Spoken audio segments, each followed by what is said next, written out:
taking it off, and that taxes that are subsequent to it must be in, so they can look at it with the desire to be part of it. So, Mr. Speaker, with these few words, I want to thank the committee for a diligent work done, and thank the finance minister and the president for bringing it up to us so we reach where we have gotten to now. And I want to also thank the minority. After raising the issue, they agreed to go along with us so we can have a unanimous approach to it. Thank you, Mr. Speaker. Yes, Honorable Mr. Speaker, thank you very much. Mr. Speaker, first and foremost, we would like to thank the committee for bringing us this report. In fact, for us on this side, because we have also used it as a campaign promise that we're going to repeal it, we were expecting the NDC to have brought it last year, but better late than never. And therefore, we would like to make it clear that we will support the repeal of this 1%. Unfortunately, we were thinking that since we took this as a levy, maybe the Ghanaian businessman should have been given a better benefit of this tax than what it is today. In fact, if we had made it complete 20% VAT, Ghanaian taxpayers, Ghanaian businessmen would have gotten a better input value than what we are currently doing. So if at least they've come to the first stage, we agree. Maybe next time we'll get the opportunity to do the second stage, so that instead of separating the taxes, we'll make it one bulk so that Ghanaian taxpayer can get more than what they are getting from just the repeal of the 1%. With these few words, Mr. Speaker, we want to support the motion to support the removal of the COVID tax. After all, time has passed. Yes, minority leadership.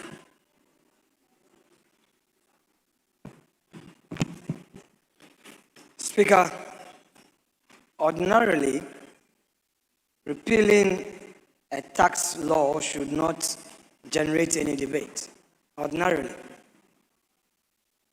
But, Mr. Speaker, where the government itself is not being consistent, same ought to be pointed out. The impression this bill seeks to create is that government is a listening government, and the government wants to lessen the tax burden on the ordinary Ghanaian. Mr. Speaker, the reality is that that is not the case. Mr. Speaker, just last week,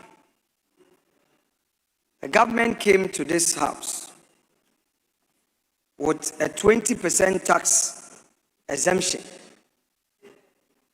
amounting to $10.4 million US, granted to one entity, a foreign company. Mr. Speaker, their argument was that the previous government had a certain agreement, and so they are only following through. But you said you are a reset government. You are resetting. So if indeed there was anything bad, cancel it.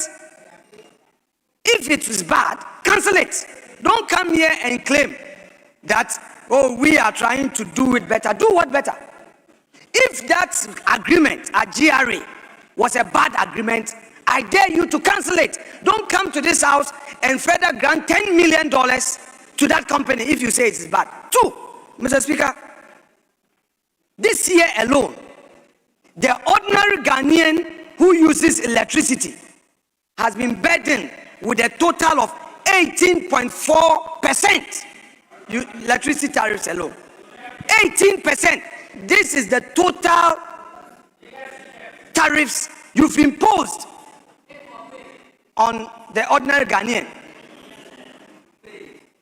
So you don't turn around and create the impression that, oh, this is a COVID levy, the ordinary businessman was paying, so you are taking it away as if you care. You don't.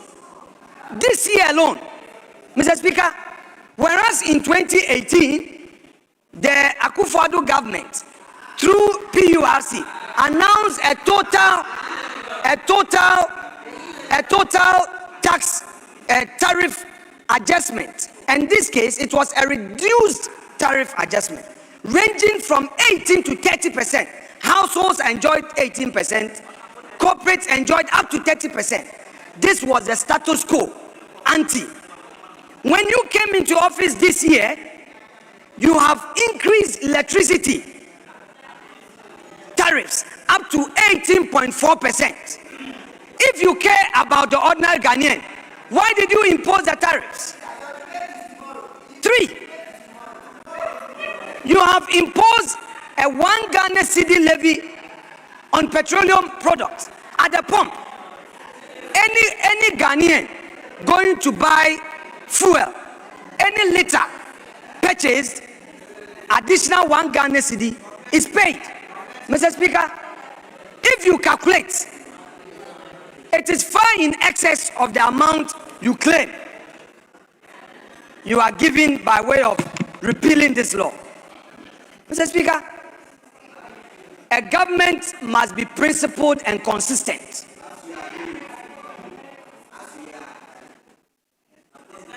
You impose 18% tariff. You grant $10.4 million in tax exemption, forgetting that when you were in opposition, you stood against tax exemptions for Ghanaian businessmen who were coming into the country, who were investing under 1D, 1F. You were opposed to it. You said you were against the tax breaks. Today, you are imposing 1 Ghana cedi per liter of diesel I buy, of petrol I buy. Everybody, the Okada rider who buys 1 liter is paying 1 Ghana cedi. Then you turn around to say that you are repealing. Mr. Speaker, if the government is minded,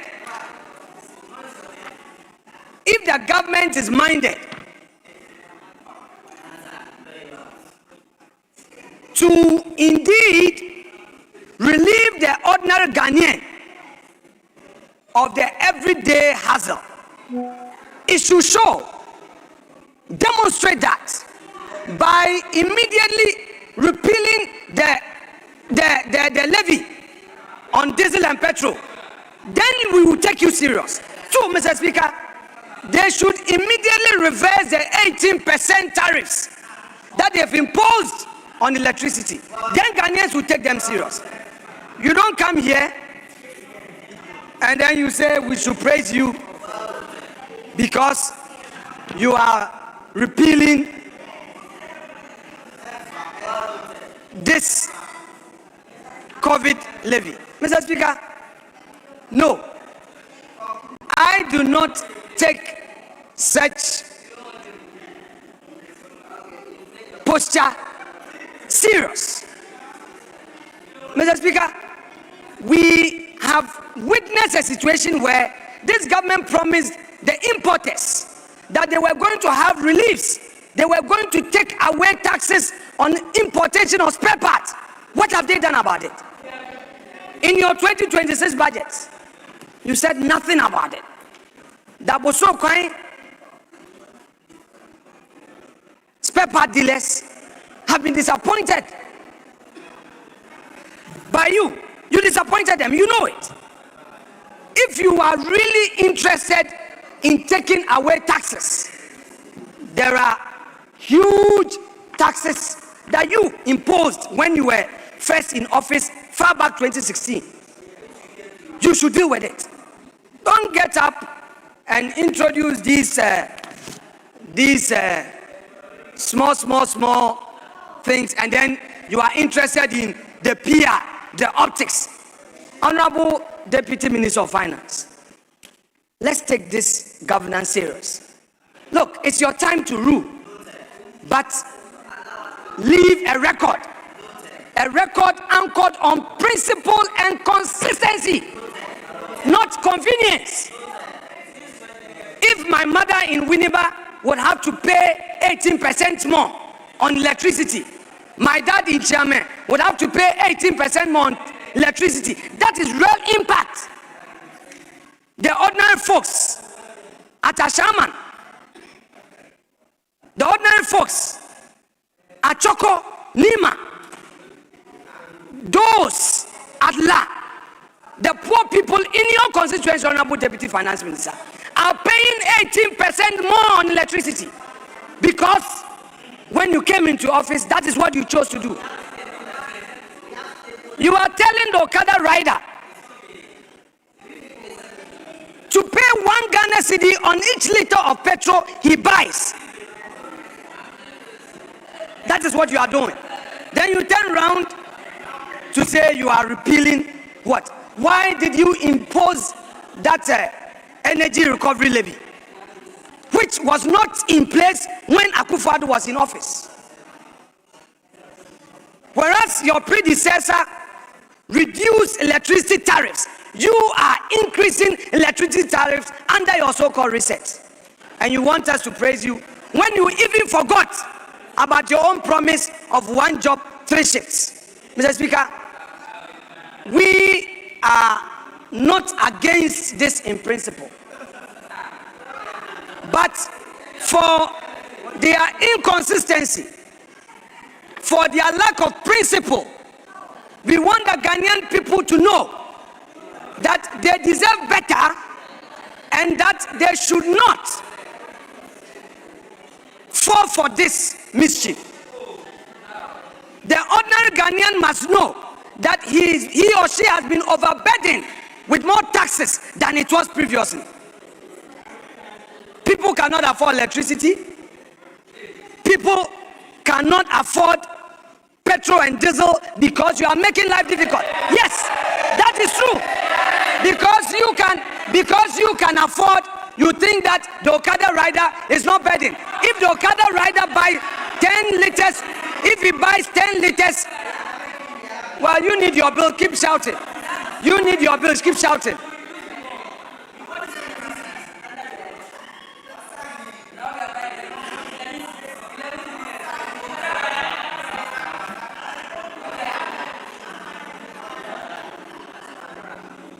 Now the Okada rider in your own constituency, when he buys 10 liters of petrol a day, you take 10 Ghana cedis from that Okada rider. You take 10 Ghana cedis for the 10 liter petrol he buys. Previously, that was not the case. Now today, if you go and buy electricity, they are imposing 18% more on it. Mr. Speaker, that is the reality. Mr. Speaker, if it is their style to act without principle and without consistency, the world is watching. The Ghanaian people are watching. And their mischief is hereby exposed. I rest my case, Mr. Speaker. Honorable members, let me draw your attention to Standing Order 167, which governs the debate at second reading. And at second reading, it is the principle, the rationale, the brain behind the mischief that the bill is seeking to cure that is debated.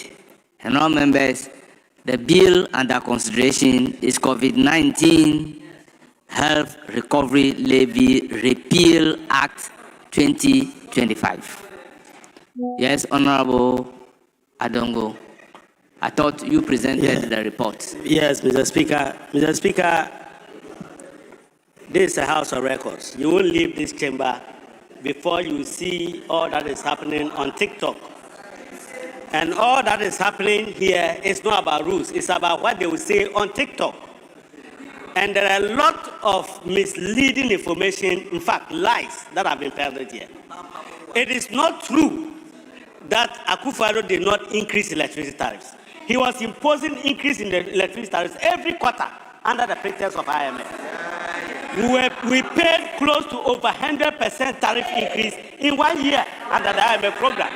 Mr. Speaker, so to now be complaining about 18%, when the same people sat here and other people told Ghanaians to pay more than they were imposing, cannot now turn around to be saying the things I said. But Mr. Speaker, the truth is that we inherited an IMF program.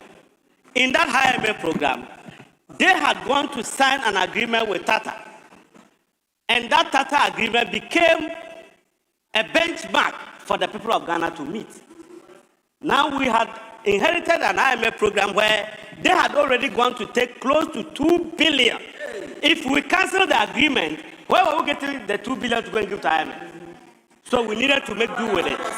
And they signed the agreement to impose that $10 billion on the people of Ghana. Mr. Speaker, the finance minister renegotiated that agreement from $54 million to $44 million. You should be clapping for him. $9 million. You should be clapping for him. And the same people who imposed this on Ghana, having taken $2 billion on account of a benchmark, which has become a prior action, and now say that we should have cancelled it, so that the IMF will come looking for their money, and now they'll be hiding and be laughing at us. We will not fall for that, Mr. Speaker. Mr. Speaker, the people of Ghana know how much they were buying fuel before NDC came, and how much they are buying fuel today. And they know the people who love them. The people who make them capable of buying fuel at a cheaper price are the people they love, not those who have found love now for the people of Ghana. Mr. Speaker, the truth is that this agreement that they impose on us, we are now better off by $10 million. We are now better off than they gave us. But Mr. Speaker, what is even worse is that when they went through a competitive tendering, just 2 months before they left office, they canceled the tender and went for sole sourcing. And picked Tata. We didn't pick Tata. You didn't pick Tata by competitive tendering. You went and sole sourced with them. And just a month, almost 3 weeks before you left office, you amended the agreement and now slotted into that agreement the $10 million we have to pay. How can you sign an agreement without tax exemption? And 3 weeks before you leave office, you now re-sign that agreement, amend it, and add tax exemption. And now you tell us we should cancel it so that we'll go to arbitration and the people of Ghana will be slapped with damages and charges. We will not do that. We will not do that. Rather, we would go and renegotiate it and save the people. But the truth is that you were collecting COVID-19 taxes when COVID had since gone. You were the only country imposing COVID-19 taxes on the people of Ghana. Mr. Speaker, you were collecting $3 billion a year from COVID-19 for 4 years without COVID. Mr. Speaker, they were the people who were collecting e-levy and told us that e-levy was like Akoba. It was curing all disease, including roads. What is the meaning of that?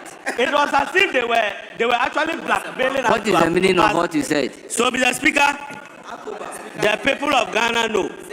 What's the meaning of what the power number? It is an all-cangling medicine. Yes. If you have a swollen leg, you touch it, it will go. So, if you want road to be constructed, please give us e-levy. If you say your tooth is aching, they say e-levy. If you say you can't pay your children's school fees, they say e-levy. Your hair is good. Fortunately, Mr. Speaker, we found out that e-levy had no cure. It didn't cure any disease. And when we sacked e-levy, we rather brought interest rate down. When we sacked e-levy, we rather brought inflation down. And when we sacked e-levy, Ghana became stronger. Mr. Speaker, we are not only repealing the COVID-19 recovery, we have repealed e-levy that put $6 billion in the pocket of Ghanaians. Mr. Speaker, that is what governance is about. A government that truly keeps its promise. We promise we will repeal e-levy, we've done it. We promise COVID-19 recovery levy is going. Mr. Speaker, some people are praying that when we wake up next year, we will now begin to live the way they lived. Dishonest governance that we experienced. That will never come back. That will never come back. Mr. Speaker, the essence of this conversation is that we want to repeal the COVID-19 recovery levy and save the people 3 billion Ghana cedis a year that they have since been paying for 4 years without COVID. Mr. Speaker, I so submit. Yes, Minority Leader. Mr. Speaker, thank you, and let me commend my colleagues for their silence in listening to Honorable Adongo's submission. Mr. Speaker, I am up because my colleague opposite me, who moved the motion, had an opportunity, and he argues that I lied. Mr. Speaker, my job is to present the facts as they are. Mr. Speaker, one, his argument that Akufo-Addo administration increased electricity tariff every quarter is untrue. Mr. Speaker, you see, you see their intolerance. The cameraman will capture you and your behavior. I kept quiet to listen to you. That is how a gentleman conducts himself. You have to listen. Mr. Speaker, it is never true. The argument that electricity tariffs increased by 100% is never true. Mr. Speaker, it is a fact. Go and check the PURC website.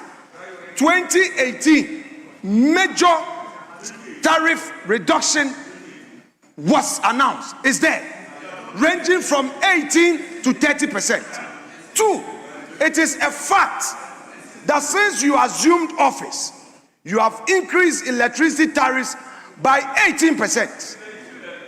It is also a fact that since you came into office, every liter of petrol, diesel that is bought at the pump attracts 1 Ghana cedi per liter.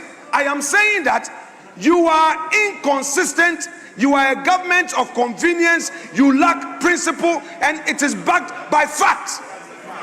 Mr. Speaker, what you are here doing, if you put the energy recovery levy, how much have you been bold to tell Ghanaians how much you are getting? Mr. Speaker, have you told Ghanaians how much the 18% tariff adjustment is bringing to government? I am basically telling you that this thing that you are bringing here adds up to nothing. That's the point I want to make. So don't come on your feet in an attempt to defend government, to put your own reputation on the line, to argue that every quarter PURC announced electricity tariff. Mr. Adongo, it is not backed by fact. This House of Parliament. Now, the Tata agreement, you claim, very unsubstantiated. Mr. Speaker, I have your report with me. In your report, you did not even refer to the Tata agreement. Check your own report. The report that you presented, I have it with me. Check it. Mr. Speaker, let the record have it that it is never true that any negotiation led to some gains. If indeed you made some gains, why come and take $10.4 million? If you negotiate for 8 million, then you give 10.4 million to the company. What are you gaining? If you claim that the agreement was bad, I am telling you, and I want to dare you, cancel it. Now you say that it is against IMF conditionality, and then you want to play mischief with it. You say it was bad. You said you are against tax exemptions to companies. If you claim that there was a tax exemption clause and it was bad, why come and impose it? It is hanging on your own neck. And that is why I'm telling you that you are being inconsistent. Honorable Minority Leader, I think we had a good debate on the Tata agreement. We've concluded same.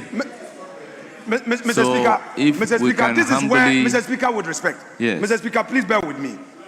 I always try to hold myself Yes. because it's my duty Yes. to honor your chair. Yes. Mr. Speaker, please. You have always been Yes. clear on the But rules. personally, Mr. Speaker, let me finish. You hold it. Mr. Speaker, let me personally, finish. instead of You debating, allowed- Mr. instead Speaker- of debating the COVID-19 health recovery levy, Honorable Minority Leader, you introduced all these Tata agreements.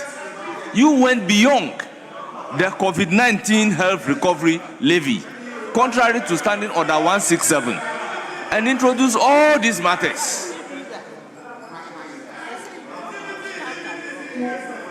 Mr. Speaker, you know, when the other side, where you belong, comes in to intervene, how you treat them. When the Honorable Adongo got up, you first said, oh, Honorable, you moved the motion. Under normal circumstances, all of us know, and it's right, that the mover of the motion cannot come in to do what he did, but you allowed. I kept quiet. Throughout his submissions, the entire House was quiet. You allowed him to flow, he finished. Mr. Speaker, I rest my case. At the conclusion of the debate, the question is, as many as are in favor of the motion say aye. Aye. Those against say no. Honorable members, the motion is adopted. The COVID-19 Health Recovery Levy Repeal Bill is now read the second time. An act to repeal the COVID-19 Health Recovery Levy Act 2021, Act 1068, and to provide for related matters. Honourable members, as indicated, the COVID-19 Health Recovery Levy Repeal Act 2025 is now read the second time. Yes. Yes. Mr. Speaker. Yes. Your job is to protect the minority. And so far, you've been doing that. So far, you've been doing that. Mr. Speaker,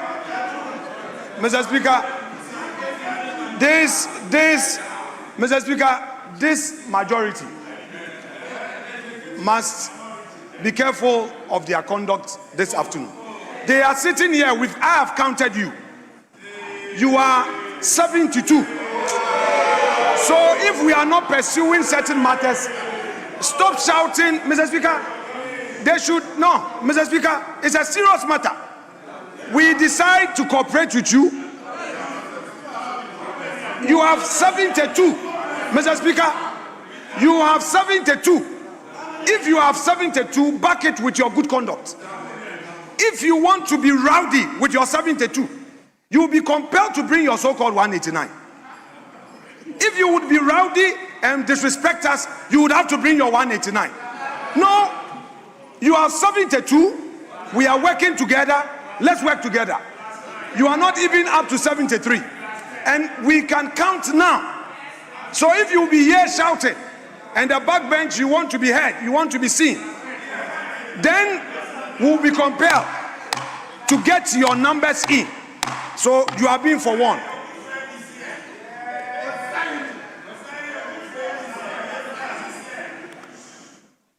Honourable members, so long as I am concerned, we've taken a decision on the second reading of the COVID-19 Health Recovery Levy Repeal Bill 2025.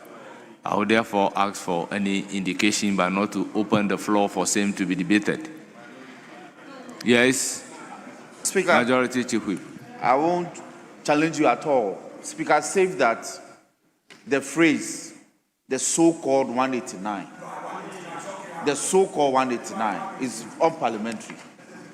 We are 189 for the records. It is not so-called. It's for the records. Yes, Minority Leader. Mr. Speaker, it is fair. Your 189 is your bona fide. I agree. Mr. Speaker, It's not so-called. Mr. Speaker, Eche is my own brother. So it is 189 bona fide. It's okay.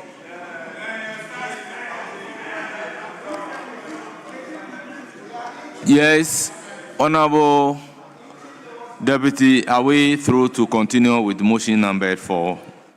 No, Mr. Speaker, I think we will revert back to the debate.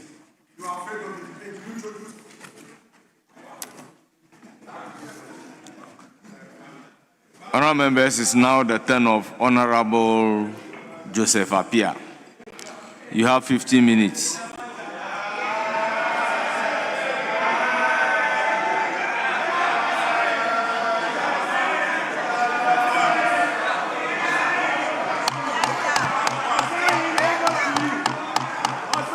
Thank you, Mr. Speaker, for the opportunity to add my voice to the statement and economic policy of Government of Ghana for the 2026 financial year, resetting for Honourable growth, members, job, can we and have some economic order and listen to transformation. the member in silence? Presented to Parliament by Dr. Kezen Atuba Forsen, MP, Minister for Finance, on Thursday, November 13, 2025, on authority of His Excellency John Dramani Mahama, President of the Republic of Ghana. Mr. Speaker, a lot has been said in the chamber. Our friends on the other side said our budget is empty. The budget statement is empty. But it's better than 2024 budget. They are known, Mr. Speaker, they are known for slogans and theory, but not practicals. And Bible quotations. Mr. Speaker, we are all in this chamber.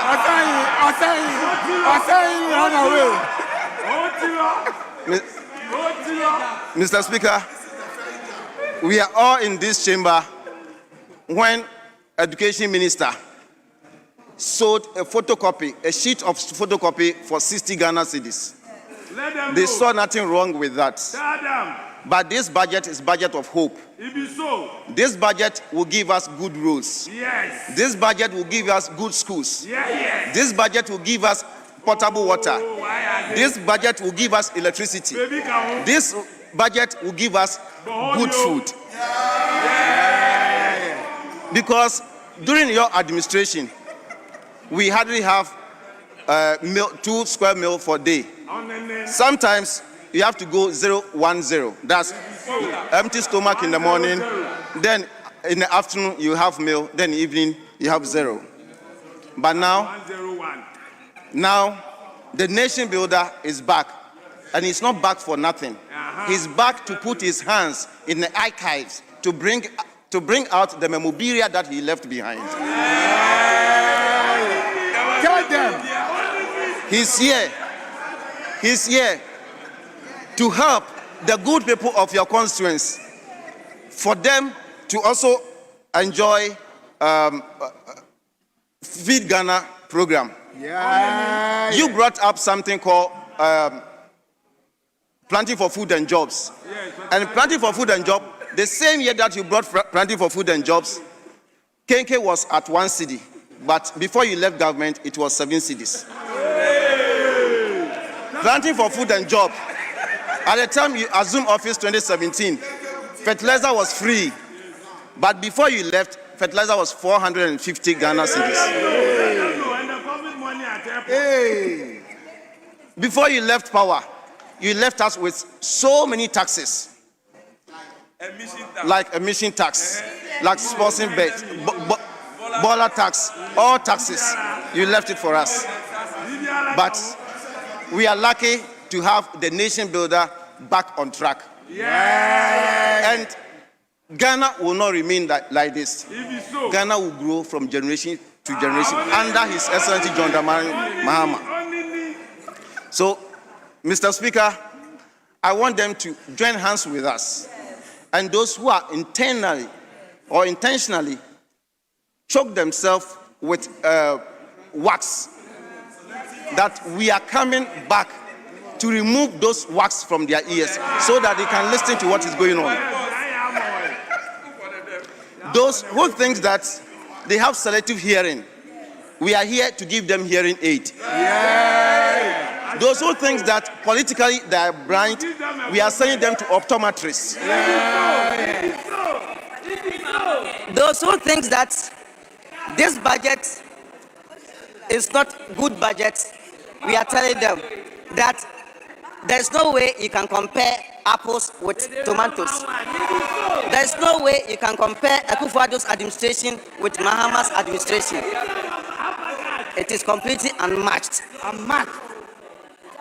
You often say that Guinea fowls has flew to Burkina Faso. But when 250 excavators flew, you didn't say anything. And you didn't see anything wrong with that. We are building a nation. So those who think that you are nation wreckers under Mahama's watch, look, you are going to have a good sound. You are going to have sound. Mr. Speaker, I was so happy when Finance Minister said they are going to construct a dorsal to a chairman from bridge. Yeah. And also construct a chairman from to a dorsal bridge. Yeah. And connect Kwampong Kwanta to Dome. And connect Samensia to Bunaso. And connect Samensia to Chemfre. And connect Furi to Taylor Copper. We were all excited because we know Mahama can do it, because he has done it before. All the projects in Afram Place, being electricity, being E-block, being schools, being hospitals, all was constructed under NDC. Mr. Speaker, 8 years of MPP administration, you cannot even point finger at one borehole, not a single borehole in Afram Place. But the nation builder is back. He's back to build Afram Place Bridge. He's back to build our roads for us. So those of you who disagree with this budget, the good people of our constituency are watching you. If you block this budget, you are blocking their roads. If you block this budget, you're blocking their schools. You're blocking their health centers. You are blocking their food. Tell them. You are blocking their Nkukwa and Ketengete. Tell them. Which will give them at least 6 months, everybody 7,500 each in 6 months. So please.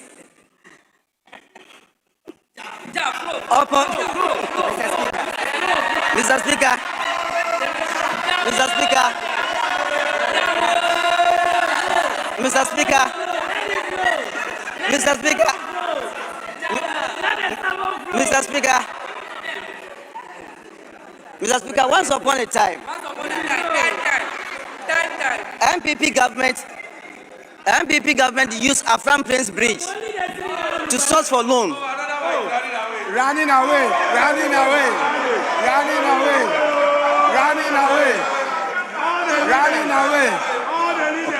Mr. Speaker. Mr. Speaker, once upon a time, MPP government used Afram Bridge to source for loan, which worth 350 million euros. When the loan came, they diverted the loan to do something else. But now, we have God-fearing president. We have president who is not tyrants. We have president who think of his people. We have president who has Ghana at heart. He is going to build our bridge and our roads for us. MPP have been in government. MPP have been in government for 8 years. They did not send one person to abroad. But meanwhile, you have abroad. Yes, youth work abroad. Youth work abroad. Look, I will refer you to page 139. Page 139, paragraph 780 of your 2024 budget. You drafted bilateral agreement with countries like Saudi Arabia, Mauritius, Egypt, more than 6 countries, but you couldn't send one person out. Now, NDC regime, we've been able to send over 1,190 people outside the country. This is government who think of his people. You see, NDC regime, we've been able to train farmers.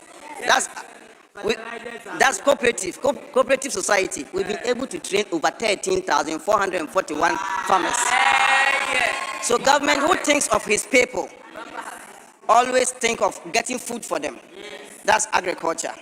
Any government who doesn't believe in science, always his people goes hungry. That's why we were starving. And former president bodyguard was manifest in this chamber. He was hungry, so he fainted. Honorable member. Mahama's administration. Honorable member. Mahama's administration. Honorable. This will not happen. Honorable Joseph Apia. This will not happen. Honorable Joseph Apia. Sharing free fertilizers. Honorable Joseph Apia, please withdraw that. Okay, I withdraw, Mr. Honorable, Speaker. withdraw the statement that yes. You can continue. Mr. Speaker, under Mahama's administration, I'll refer you to page 80, paragraph 571. That's under cooperatives. Under cooperative, Mr. Speaker. I should read. Okay.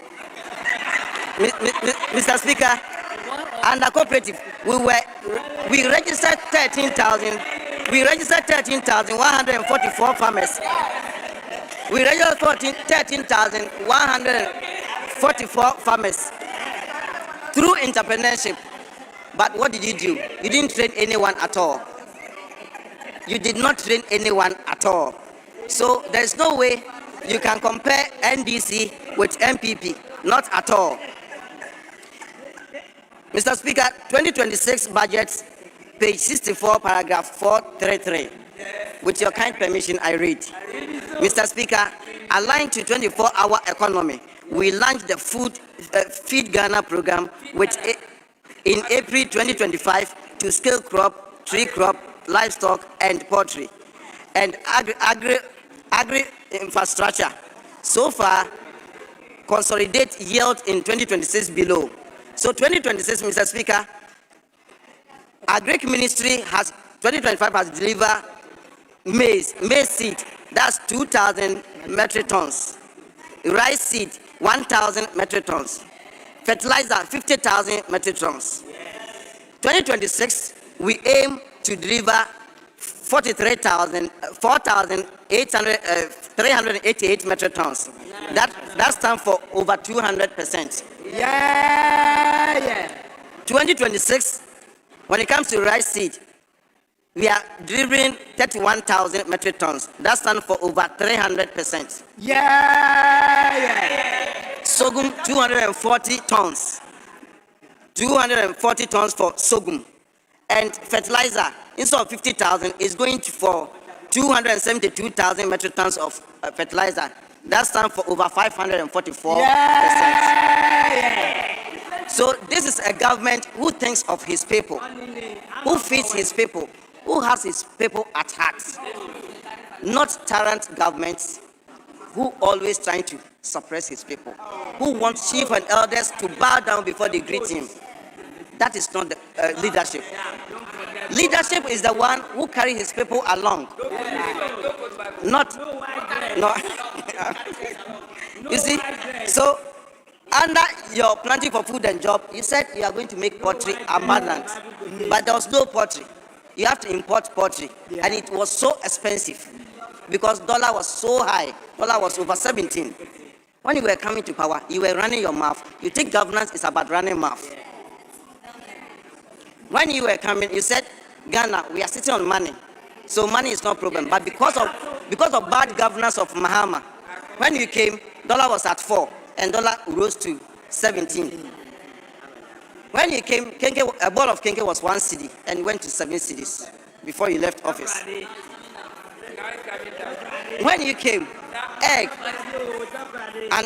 was 50 pesos, but before you left office was 3 cedis. So why do you call someone incompetent? You were so competent, but look at where you end us. You got to a point you stuck us between hard and rock. We couldn't do anything in this country. And now Mahama is back. Mahama is back to save Ghana. Mahama is back to better your people, your good people of your constituents. So I'm not surprised when you sang Mahama is the hope, and you continue to be hope. So in conclusion, Mr. Speaker, I will end by saying Mahama is the hope for our teeming youth. Mahama is the hope for agriculture industry. Mahama is the hope for Mother Ghana. On this note, Mr. Speaker, I thank you.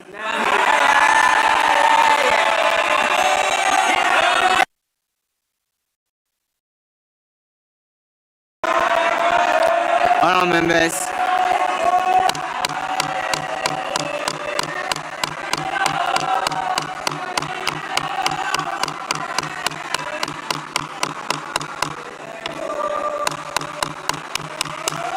Honourable members, will you stop that?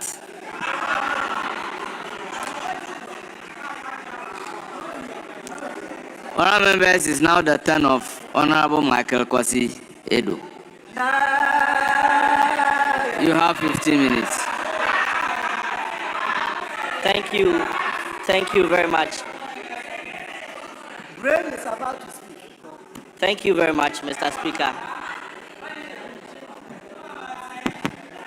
Thank you. No.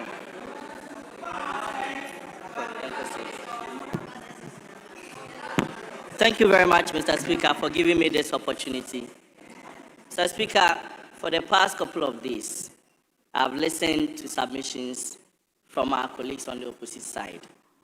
And Mr. Speaker, what is striking is that when you look at the budget, when you look carefully at the budget, it does not have a clear vision and a strategic plan that benefits the ordinary Ghanaian. Mr. Speaker, in fact, the budget is just pieces of paper. Mr. Speaker, the real intention and policies that can develop this country, our country, cannot be found in this budget. In fact, the finance minister came to present a budget that exhibits a manifesto. The budget is just like promises of a manifesto. And why do I say so? The resetting manifesto by the NDC government in the 2024 election was the contract document between the people of Ghana and the government. And anybody would have expected that this budget will reflect at least some of the promises in the manifesto. But then nothing like that. When you look inside the budget, it just exhibits promises that will not see reality. Mr. Speaker, let's go to the sports sector. In the 2025 budget, on page 109, paragraph 664, the government promised that it was going to undertake rehabilitation of the following stadia. 1, the Baba Yara Sports Stadium, phase 2, the Accra Sports Stadium, the Esipon Sports Stadium, phase 1 and 2, and complete the Abreu Sports Stadium, phase 2. Mr. Speaker, the question we asked the government is how much was given to the Ministry of Youth and Sports in 2025, how much was received. And we all know this is something that we don't need to ask, because the slogan now when you go outside is that Ato Entia. So we know that the ministry didn't receive any amount for these purposes. And I can say on authority that the rehabilitation did not commence. If you did not start the rehabilitation promised in 2025, how are you going to start 3 new stadia? How do you expect us to believe you when you say that you are going to construct 3 new stadia in selected regions, as indicated on page 81, paragraph 581 in the 2026 budget?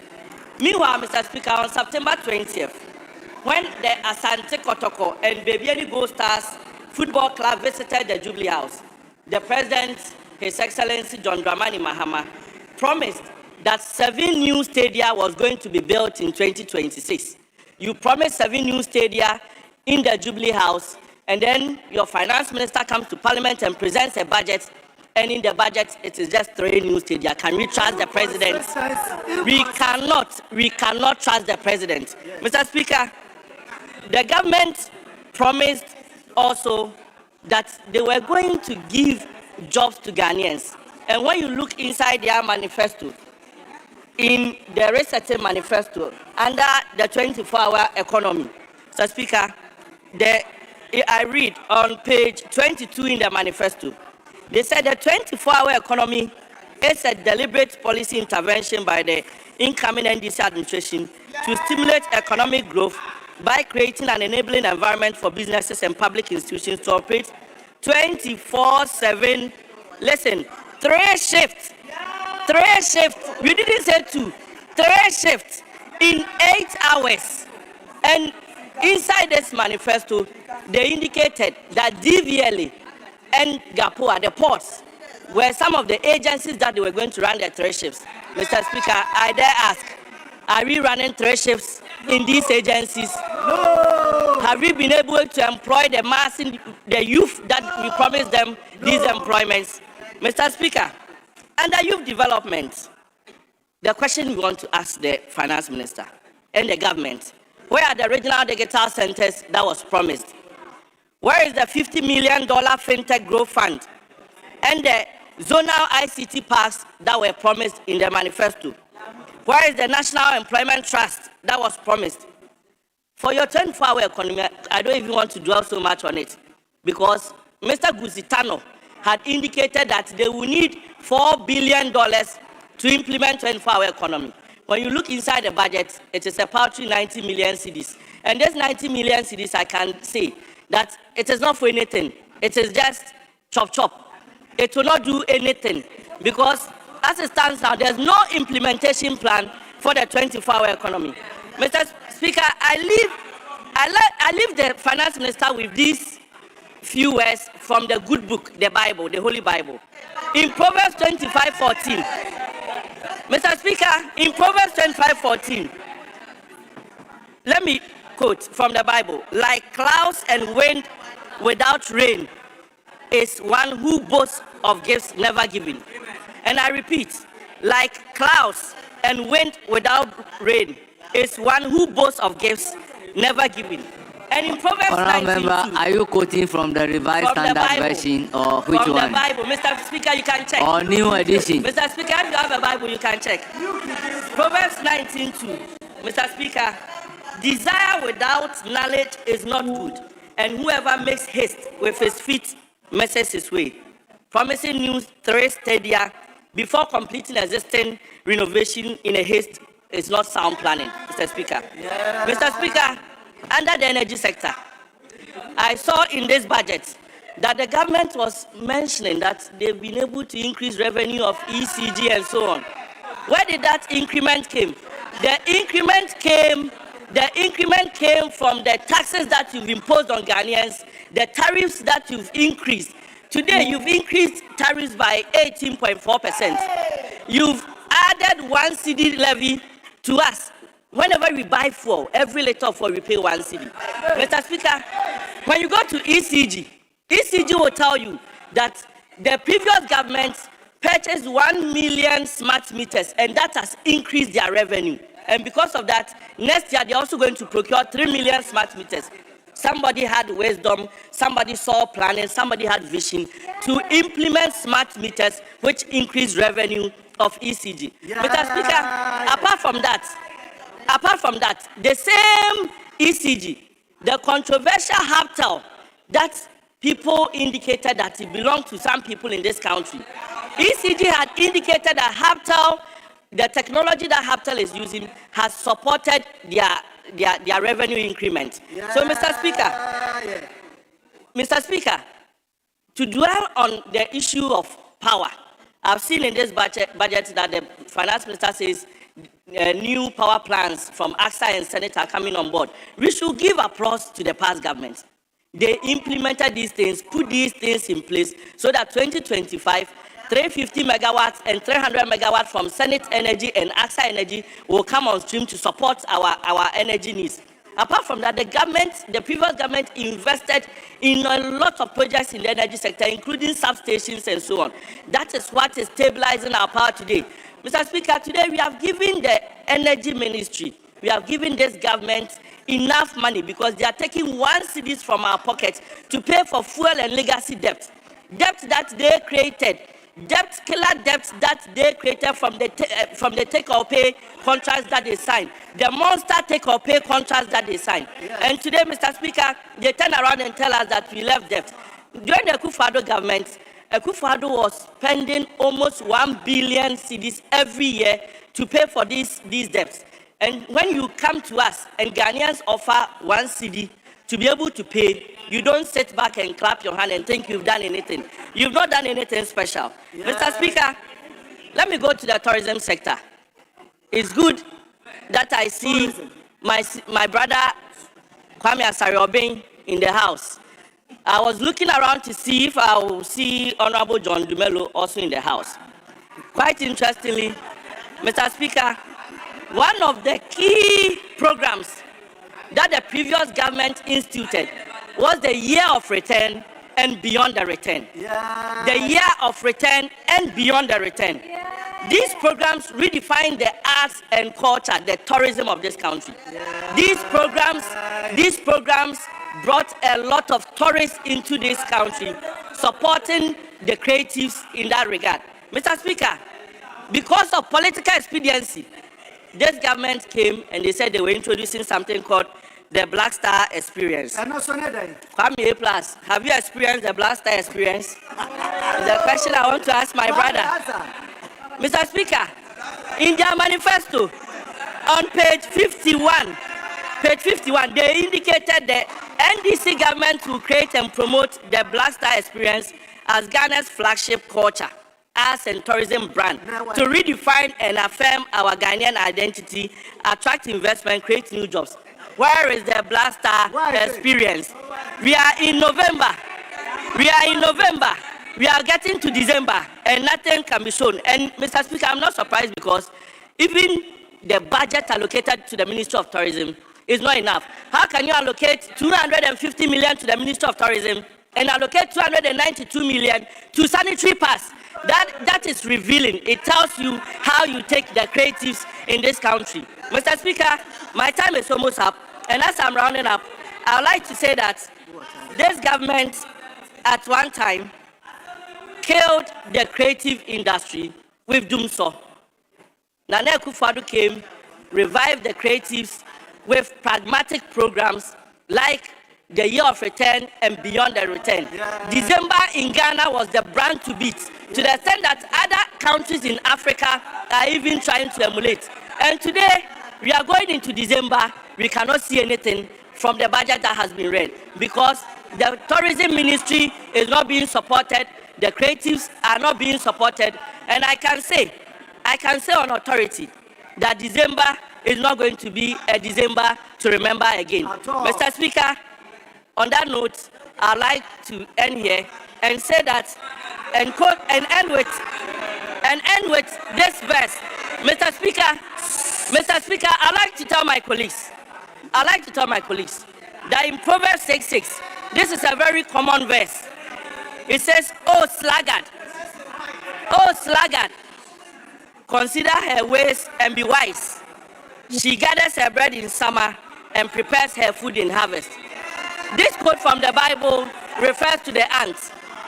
You cannot spend your money. You cannot spend all your money. You cannot spend all your money on sanitary pass and leave a key ministry like tourism. Leave a key ministry like tourism hanging. How do you take the creatives? I know the creatives supported this government in the 2024 election. We know what the creatives did for them. This is a sign of disrespect to all creatives in this country. I end here, Mr. Speaker. Thank you very much. Yeah.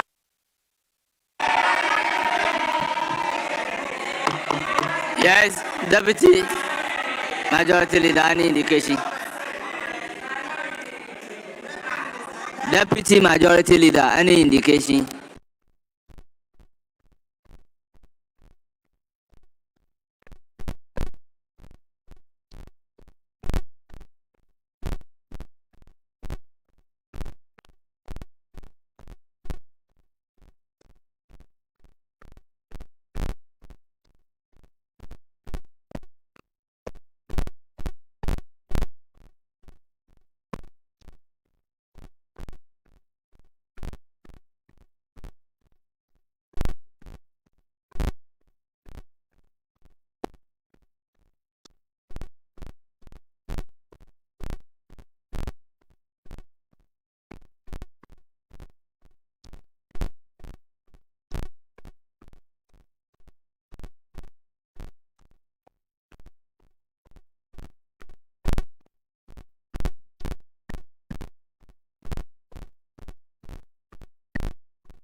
The ayes have it. The motion is accordingly adopted. Honourable members, COVID-19 Health Recovery Levy Repeal Bill 2025 at consideration stage.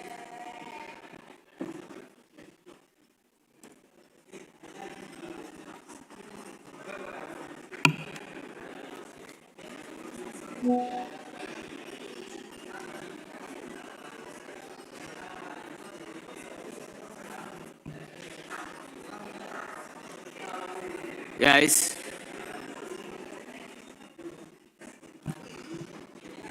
Honourable members, clause 1. Okay. Chairman of the committee. Mr. Speaker, we have no amendment. Honourable members, no advertised amendment on clause 1 of the bill, but it is for the consideration of the House. Any proposed amendment?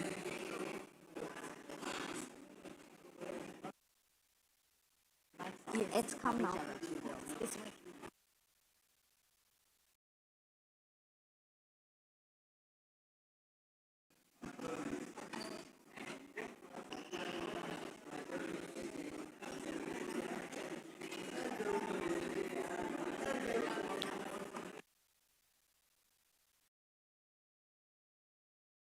Clause 1.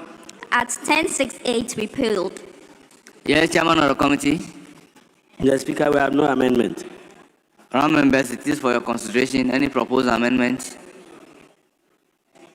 In the absence of any proposed amendment, the question is, as many as are in favor of clause 1 standing part of the bill, say aye. Those against, say no. The ayes have it. Clause 1 is accordingly ordered to stand part of the bill. Clause 2. Savings. Chairman of the committee. Mr. Speaker, no amendment. Honourable members, no advertised amendment. It is, however, for the consideration of the House. Any proposed amendment? In the absence of any proposed amendment, I'll put a question. The question is, as many as are in favor of clause 2 standing part of the bill, say aye. Those against, say no. The ayes have it. Clause 2 is accordingly ordered to stand part of the bill. A long title. An act to repeal the COVID-19 Health Recovery Levy Act 2021 at 1068 and to provide for related matters. Chairman of the committee. Mr. Speaker, there are no amendments. Honourable members, no advertised amendment to the long title. It is for your consideration. Any proposed amendment? Honourable members, in the absence of any proposed amendment, I'll put a question. As many as are in favor of the long title standing part of the bill, say aye. Those against, say no. The ayes have it. The long title is accordingly ordered to stand part of the bill. Honourable members, that brings us to the end of the consideration stage.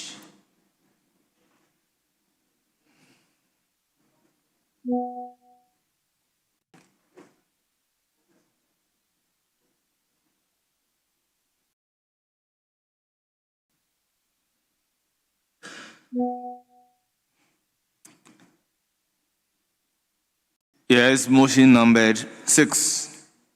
Deputy Finance Minister. Mr. Speaker, I rise to move that motion number 6 on today's other paper addendum be moved now. So I so move, Mr. Speaker. Honourable members, motion move any seconder. Mr. Speaker, I second the motion. Honourable members, motion move and seconded, and it is for the consideration of the House. Honourable members, this is a procedural motion. The question is as many as are in favor say aye. Those against say no. The ayes have it. The motion is adopted. Let's move to consequential motion number 7.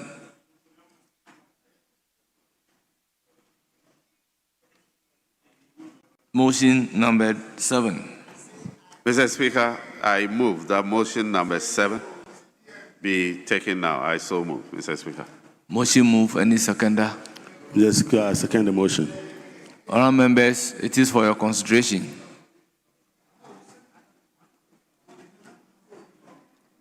Honourable members, I'll put a question. The question is as many as are in favor of the motion numbered 7 for the third reading of COVID-19 Health Recovery Levy Repeal Bill 2025, say aye. Those against say no. The ayes have it. The motion is carried. An act to repeal the COVID-19 Health Recovery Levy Act 2021 at 1068 and to provide for related matters.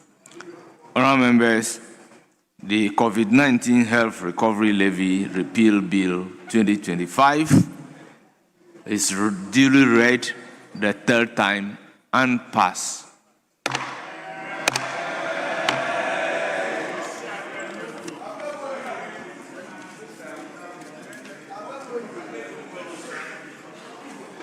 Yes, Honourable Deputy Majority Leader. Mr. Speaker, should we now look at item number 8 on page 3 of the other paper? Yes, Minority Chief Whip. Let's just finish. Speaker, I had earlier called for an engagement with the Honourable Afenyo Markin. We've engaged accordingly. And so there is no argument. We'll do the business as was laid. But Speaker, we have about 8 of our members who have to contribute to the debate. Let me humbly suggest to the leader that we try to navigate effectively so that at the end of the day, those who have scheduled to contribute will not suffer, and yet we'll make sure the business, as was agreed, is also done. So I will support you to do it. Let's go back to the statement, contribution to the statement. We take a few, and then we'll come back and take item 8. We'll do it. No, we'll do it. Let's do it like that. You have late, yes, I know, but we have 8 people waiting. Otherwise, we'll drag into the night. We will drag to the night. We want to finish early. Let them contribute. A few contribute. Maybe 2, 2, 3, 3. We'll come back and then we'll take it. It's a straightforward matter. I'm not objecting.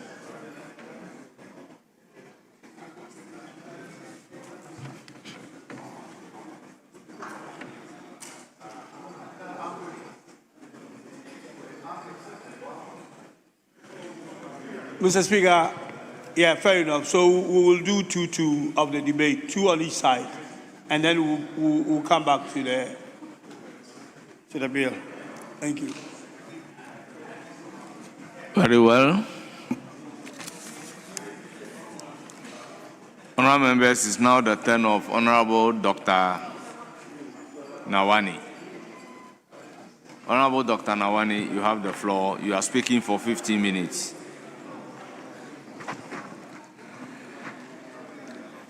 Thank you,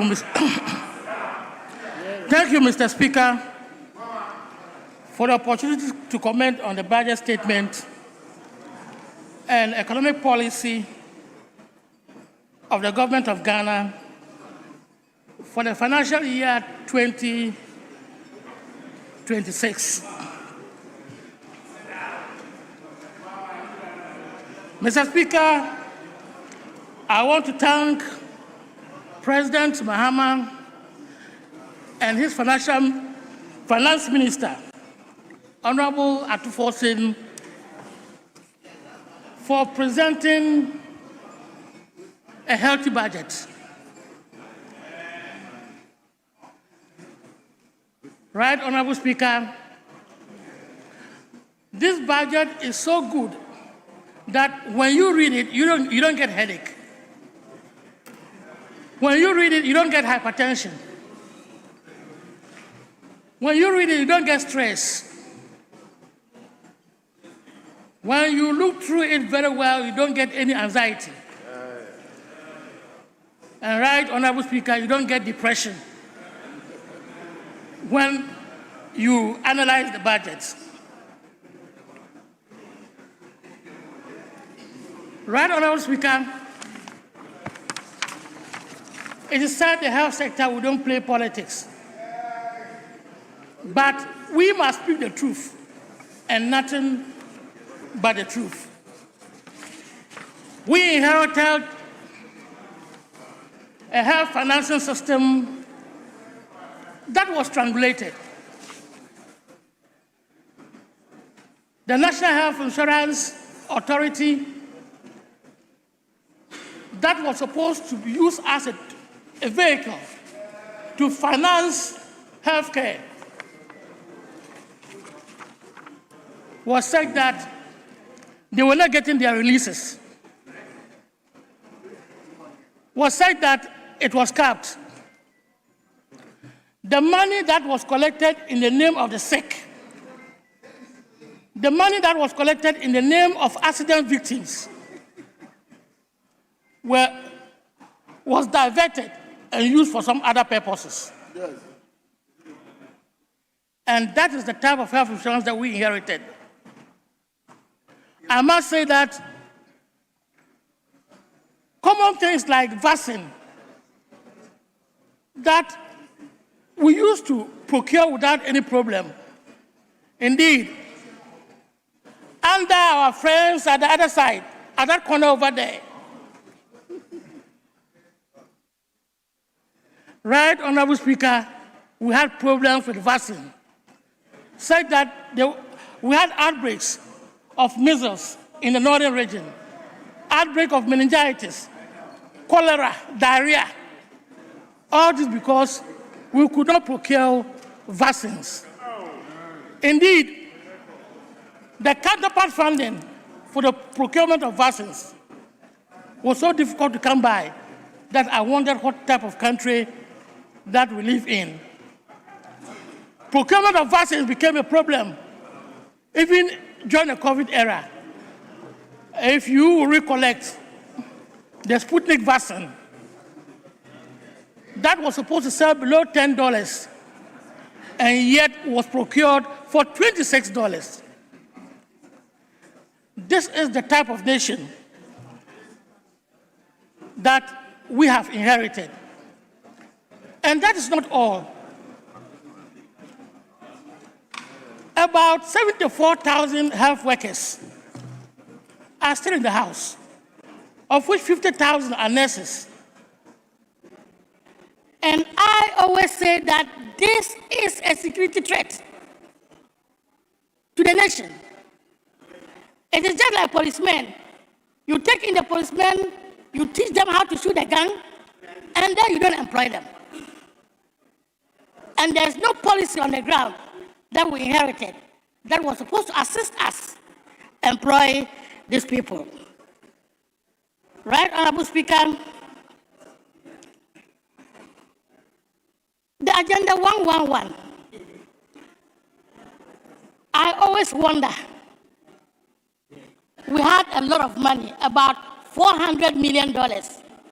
You take yourselves as individuals who have been given $400 million. And that amount can build, let's say, 30 hospitals.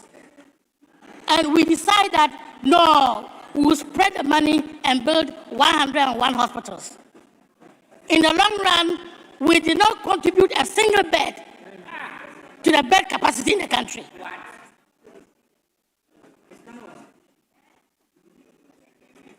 Sometimes, as a man in the private sector of health, I do not understand this. I don't get it. Is that it is good to give out 111 contracts or what? Do you get more money somewhere when you give out 111 contracts instead of 30 contracts? I think God will answer us one day. Right, Honorable Speaker, all is not yet lost. The Ghanaian on December 7, 2024, put a rescue team together. And that rescue team was led by His Excellency, John Dramani Mahama, his minister, Kobla Minta Kando, and your good self.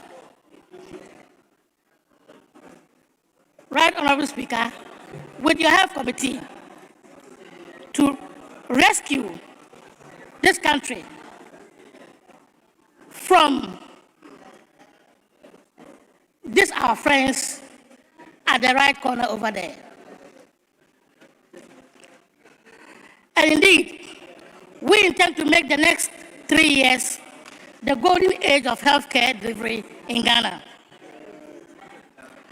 Mr. Speaker, if you take the budget statement, page 82, paragraph 590, with your permission, I read. Mr. Speaker, the ministry continues to expand access to quality health care in line with Universal Health Coverage Roadmap. The National Health Insurance Fund was uncapped to provide stable financing for vaccines, essential commodities, HIV services, and the free primary health care initiative under Mahama Care. By uncapping this fund, what we did is we put 3.5 billion into healthcare. We added that amount of money. And I'm glad to stand here and say that there's not enough money to pay for claims. All those who have submitted their claims have been paid up to date. If you take Nsawam Adwajir, all the facilities at Nsawam Adwajir have been paid. Tolong constituency, all the facilities there have been paid. Asokwa have been paid. Yes, the government hospital at Winneba have been paid. The Shires have been paid. All the facilities there, they have all been paid. Right, Honorable Speaker, except those who are not up to date in their submission of their bills. Sit down. At the beginning of the year, we had President Donald Trump and the USAID. Yes, kindly stop the time for Honorable Dr. Nawani. Yes, Honorable Stephen Amwa, why are you on your feet?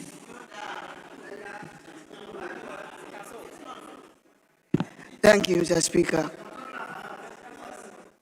Mr. Speaker, on order 1221C, the honorable member, very respectable member, just made mention. 1C has various categories. Is it information, elucidation, or clarification? Clarification.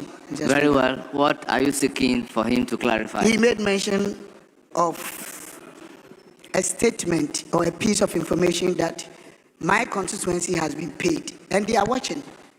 When I go and they ask me, I wouldn't know. So I want clarity or clarification from the honorable member. Well, the point he made is that the National Health Insurance has been paid. The service providers have been paid up to date. Mr. Speaker, So what are you seeking to be clarified? Mr. Speaker, that is inaccurate. So far as Honorable I'm concerned. member, you are completely out of order. Honorable Dr. Thank you very Nawani. much. If you can provide. Indeed, all those who have submitted their bills have been paid. Right, Honorable Speaker, at the beginning of the year, USAIDs withdrew their services to the government of Ghana and other countries. And so we had problems with managing malaria, HIV/AIDS, TB, and child welfare. And because of the decapping, we had a lot of resources. And we are now able to cater for the $78 million gap that was created because of the withdrawal of USAIDs. And so this is a working government, a government that is able to face challenges and overcome it. Mr. Speaker, the NDC government do not run away from problems. For the past 8 years, you and I, we know that when you go to the hospital, even if you are holding your insurance card, you pay. We pay for ourselves. Empty card. We pay for our constituents. We pay for our family members. We can't deny that fact. And that was due to the fact that service providers were not being paid economic rates. The real value of the payment for their services was far below what they really needed. And for all these years, in the books was what we call the actuary study, which have been carried out for 8 years. Every year in the formula, they have the actuary study going on. Every year, actuary study is going on. Thanks to the leadership of Dr. Victor Bampo, the CEO of National Health Insurance Authority. They have now completed the actuary study.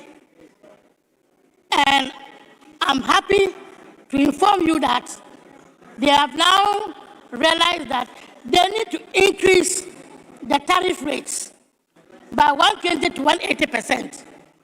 And if this amount is paid to service providers, the top-ups that we pay, the unreliable payments that we do, the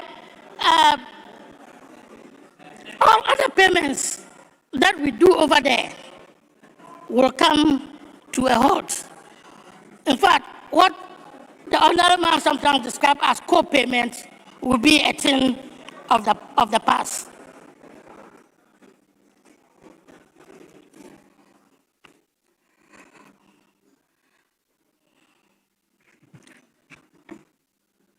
Right, Honorable Speaker, the Ghana Medical Trust Fund Bill was passed some months ago. And this is an area that has been lying fallow for some years now. We always explain situations that were related to non-communicable disease as due to other factors, but not sickness.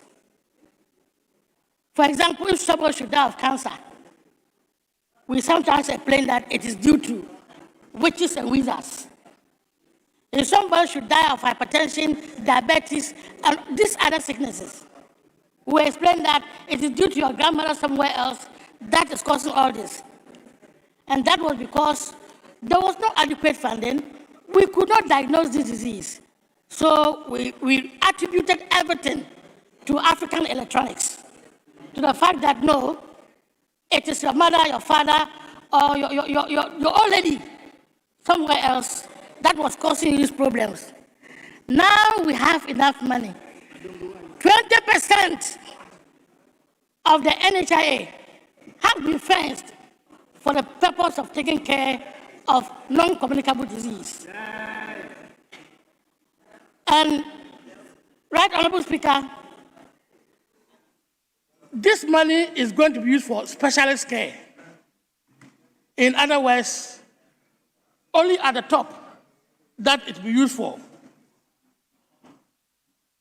We have not stopped over there. We also have primary health care. That is coming. And the primary health care is supposed to be free.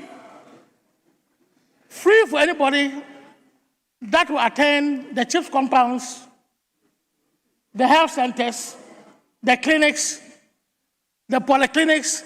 It is going to be free. And the idea is that we should be able to let people report to health facilities very early. Because when you report early, we're able to diagnose you early, able to start treatment early, and there will not be complications. In other words, in the long run, we are going to reduce the cost of treatment. And that is what the primary health care is about. When you are sick, whether you have money or not, go to a hospital and let's start the treatment. And so we will not get complications, and in view of that, we are going to reduce the cost of treatment.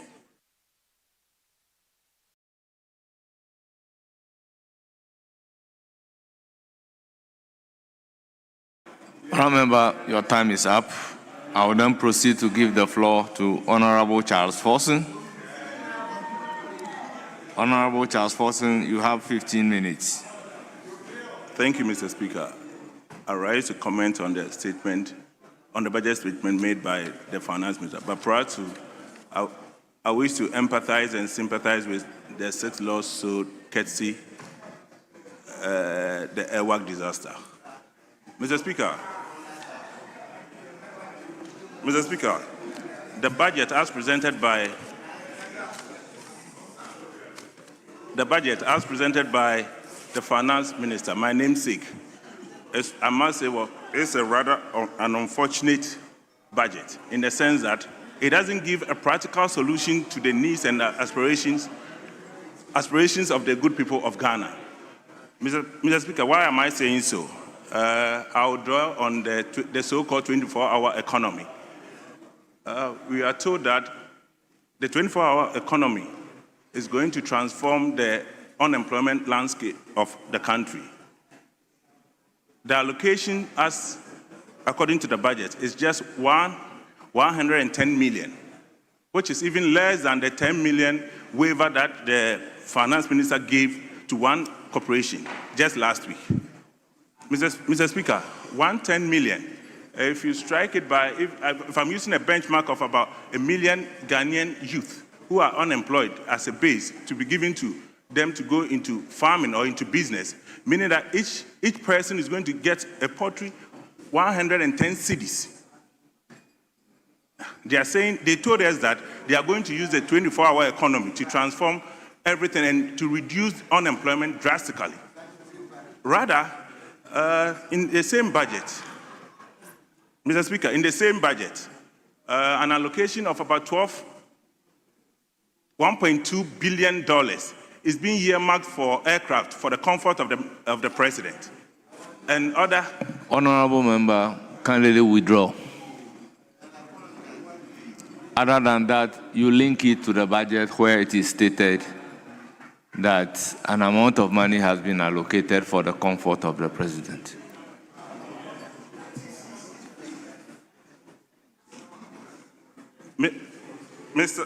Mr. Speaker, page 136, yes. Paragraph 1019. Yes, show me where president is mentioned. We are going to buy 2 jets for the president and other aircraft. Honorable member, will you withdraw or you link it or you use the word in the budget? For the president's benefits and his comfort. Honorable member, take the budget and read 136. Read 136. It's part of retooling of the army. So when they are retooling the army, is it stated in the budget that they are buying it for the comfort of the president? Honorable members are direct that the words be expunged as if it does not exist. Thank you, Mr. Speaker. Mr. Speaker, however, this same amount, which would translate to over 15 billion Ghana cedis, I believe that if you use judicial, can transform the unemployment landscape of Ghana. Why am I saying so? Mr. Speaker, why am I saying so? Our main national security issue now is unemployment. And if we do have about 15 billion cedis, Mr. Speaker, if we do have 15 billion cedis, I believe in sincerity that we can use that to equip the youth of this nation. We import just about everything. We import about everything, and almost we import about everything agric.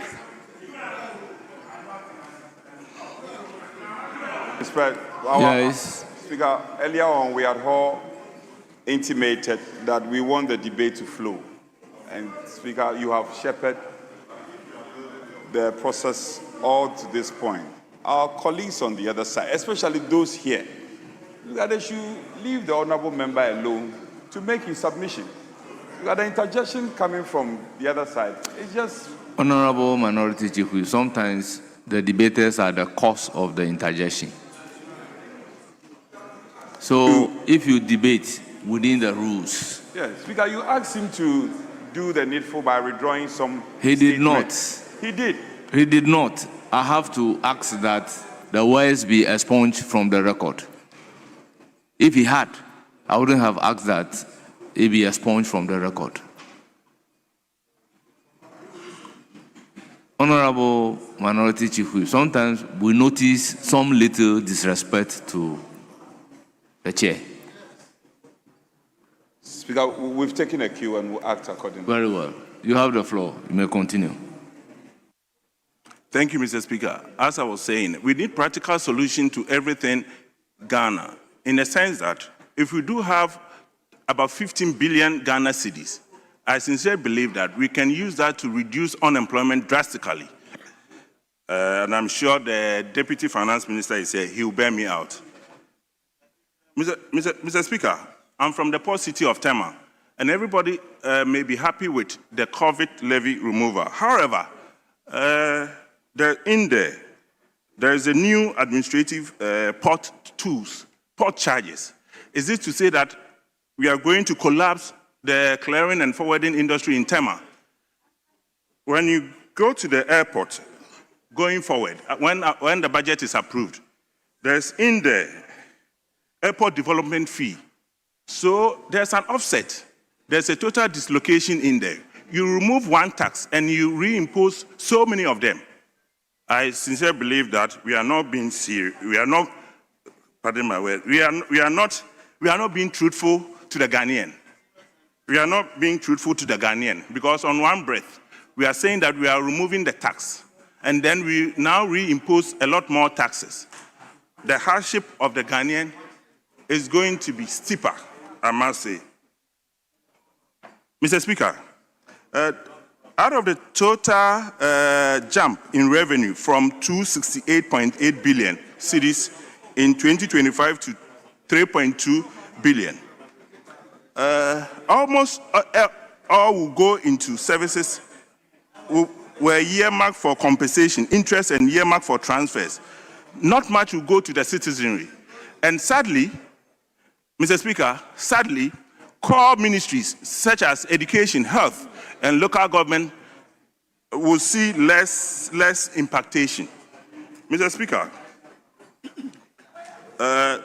domestically, finance capital expenditure jumped to about 45.5 billion cedis in 2026, including ring-fence 30 billion cedis, big push envelope, up from 33 billion total capital expenditure in 2025. Without transparent project pipeline, Mr. Speaker, strong value for money system and credible arrears clearance plan, this risk becomes a politically driven project list that generates new contractor arrears rather than reliable infrastructure delivery. What we are saying is that, Mr. Speaker, we will end up giving contracts to political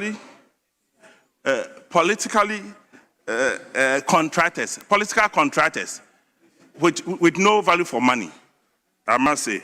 Mr. Speaker, social sectors are protected in rhetoric, but squeezed in reality. The core Ministry of Education allocation remains about 33.3 billion cedis in both budget and GET fund, and also stays around 9.9 billion cedis. Remember, where are you reading from? Are you reading from the budget? Of course, from the budget, respectfully, Mr.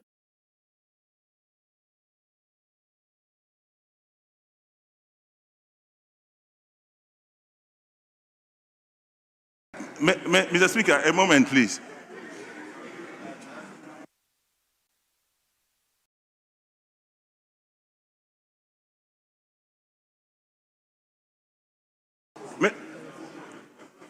Mr. Speaker, whilst at it, Mr. Speaker,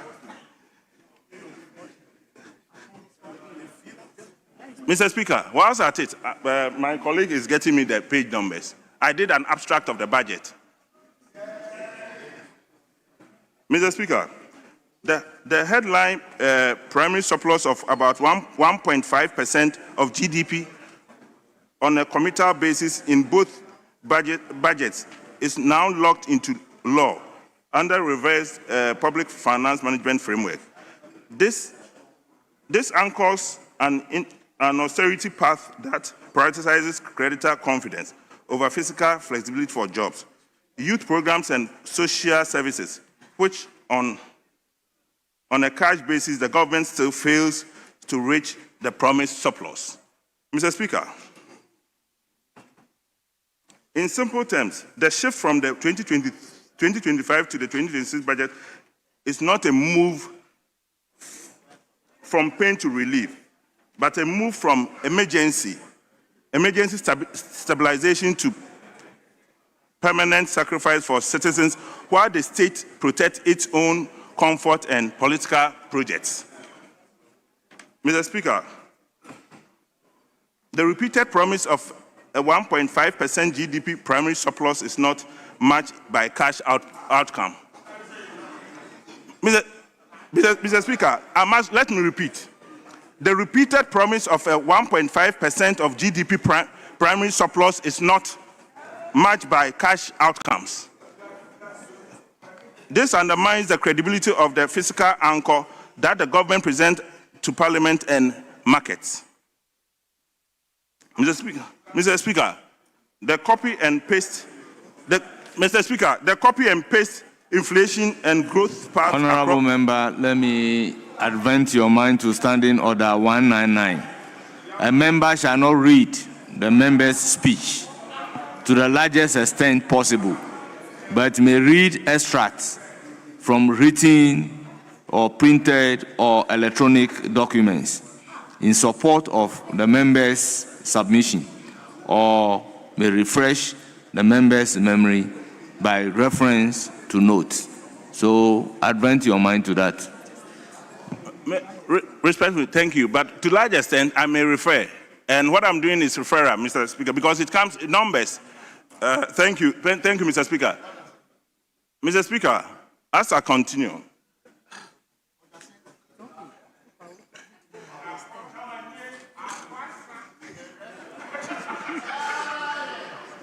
Mr. Speaker,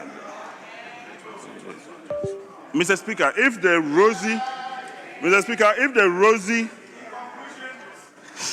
rosy growth and commodity assumptions do not hold, Mr. Speaker, Ghanaians should expect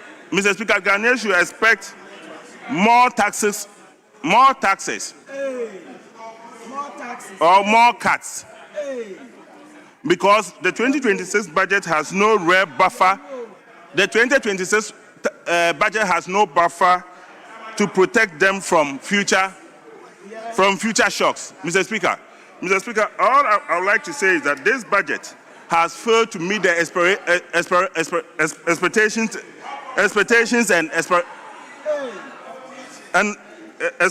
of the Ghanaian, and that I believe that much more needs to be done because we need practical solutions in solving the nation's need. Thank you, Mr. Speaker, and thank you for the opportunity. Yes, Majority Leader, any indication?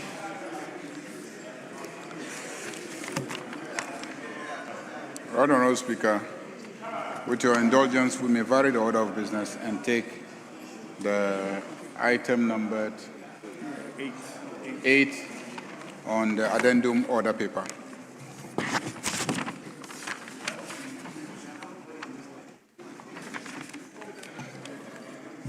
Yes. Maybe the Deputy Leader has not briefed the Majority Leader. Before he came in, we had an agreement that we'll take 2 debaters and then we'll revert and take item 8. So we'll take 2 debaters? Yes. So we have just taken 1. So 2 apiece and then we'll do the motions. Yes. Very well.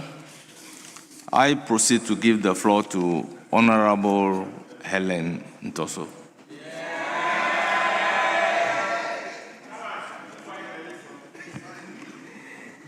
Thank you, Mr. Speaker, for giving me the opportunity to contribute to the motion on the floor while the 2026 financial year budget statement presented by the Finance Minister, Honorable Atufos. Mr. Speaker, the 2025-2026 budgets are a shift from rhetoric to action. Mr. Speaker, why am I saying this? Every budget has a theme. So I want to run us through some of the themes of the previous administration. Mr. Speaker, in 2021, the theme that the previous administration presented to this House was economic revitalization through completion, consolidation, and continuity. 1 year we're here. In every Mile Ngoyi. In my language, in Chi, Nim. In English, we are moving forward. Mr. Speaker, we heard all this, but we never moved forward. Then in 2022, they came out with this theme, building a sustainable entrepreneurial nation, physical consolidation and job creation. Mr. Speaker, what did we see? Did we experience any job creation in this country? Mr. Speaker, in 2023, the theme was restoring and sustaining macroeconomic stability and resilience through inclusive growth and value addition.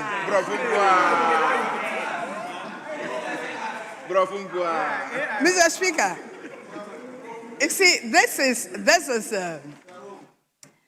is a budget that's a very good one. So I'm surprised the way some of our colleagues on the other side are contributing, and as if this budget is empty. The theme for the 2024 budget of MPP was pursuing growth and development within a stable macroeconomic environment. Mr. Speaker, all this are rhetoric, empty. Then in 2025, our government, the theme was resetting the economy for the Ghana we want.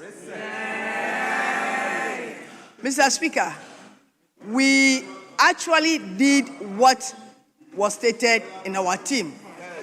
And we shouldn't forget in this house that His Excellency the Vice President, the former Vice President, Dr. Baumia, did say that he had arrested the dollar, locked up the dollar, and given the keys to the IGP. Mr. Speaker, not quite long, then the dollar broke jail. When the dollar broke jail, the IGP could not arrest the dollar. Yes, hold the time. Yes, Honorable My good friend just made a statement I consider incorrect, that the former Vice President said he has arrested the dollar and given the keys to the IGP. She may be, Speaker, can she provide better particulars? If she cannot, if she cannot, Speaker, well, if she has better particulars, she must as well back her statement with those particulars. Otherwise, you should stay clear and proceed. So, the statement to the effect that the former Vice President indicated, I have arrested the dollar and then given the keys to the IGP. You want her to provide further and better particulars of that? Speaker, I am contesting. Oh, can you listen? Speaker, my good friend and sister, she wants to flow, and I want to help her to flow. She should just provide the. Oh, Speaker, she should tell this House when and where that statement was made, and then we can allow her to proceed. Otherwise, it's a House of Records. It cannot go into the records. Then you are looking for evidence. Honorable Member, kindly continue. Mr. Speaker, the minority chief whip knows that.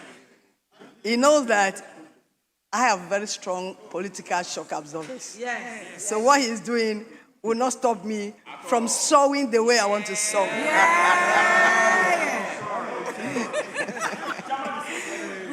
Mr. Speaker, the dollar broke loose. But thankfully, in March this year, the dollar that broke loose from jail reported itself to Honorable Atoforson. That's how come the city is appreciating. So this is resetting the Ghana we want. Then the 2026 team, resetting for growth, jobs, and economic transformation. I can assure our colleagues on the other side that this government is actually resetting for growth.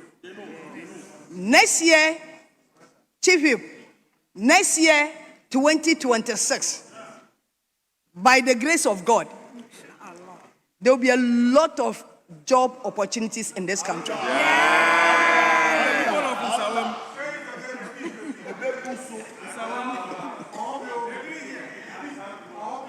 Mr. Speaker, the other side, they agree with me that 2025, we actually started resetting the economy. 2026, we're going to continue. Mr. Speaker, we have actually moved forward as a nation. Mr. Speaker, this 2026 budget demonstrates a clear gender and social sector priorities. I've gone through the budget with a gender lens, and I'm saying that this budget has significant gender differentiated benefits, including one, the promotion of gender equality in education. It will also reduce absenteeism, which as a result of this, the girl child that could not buy sanitary pads. But thankfully in 2025, 6.6 million packs of sanitary pads were distributed to girls in public schools.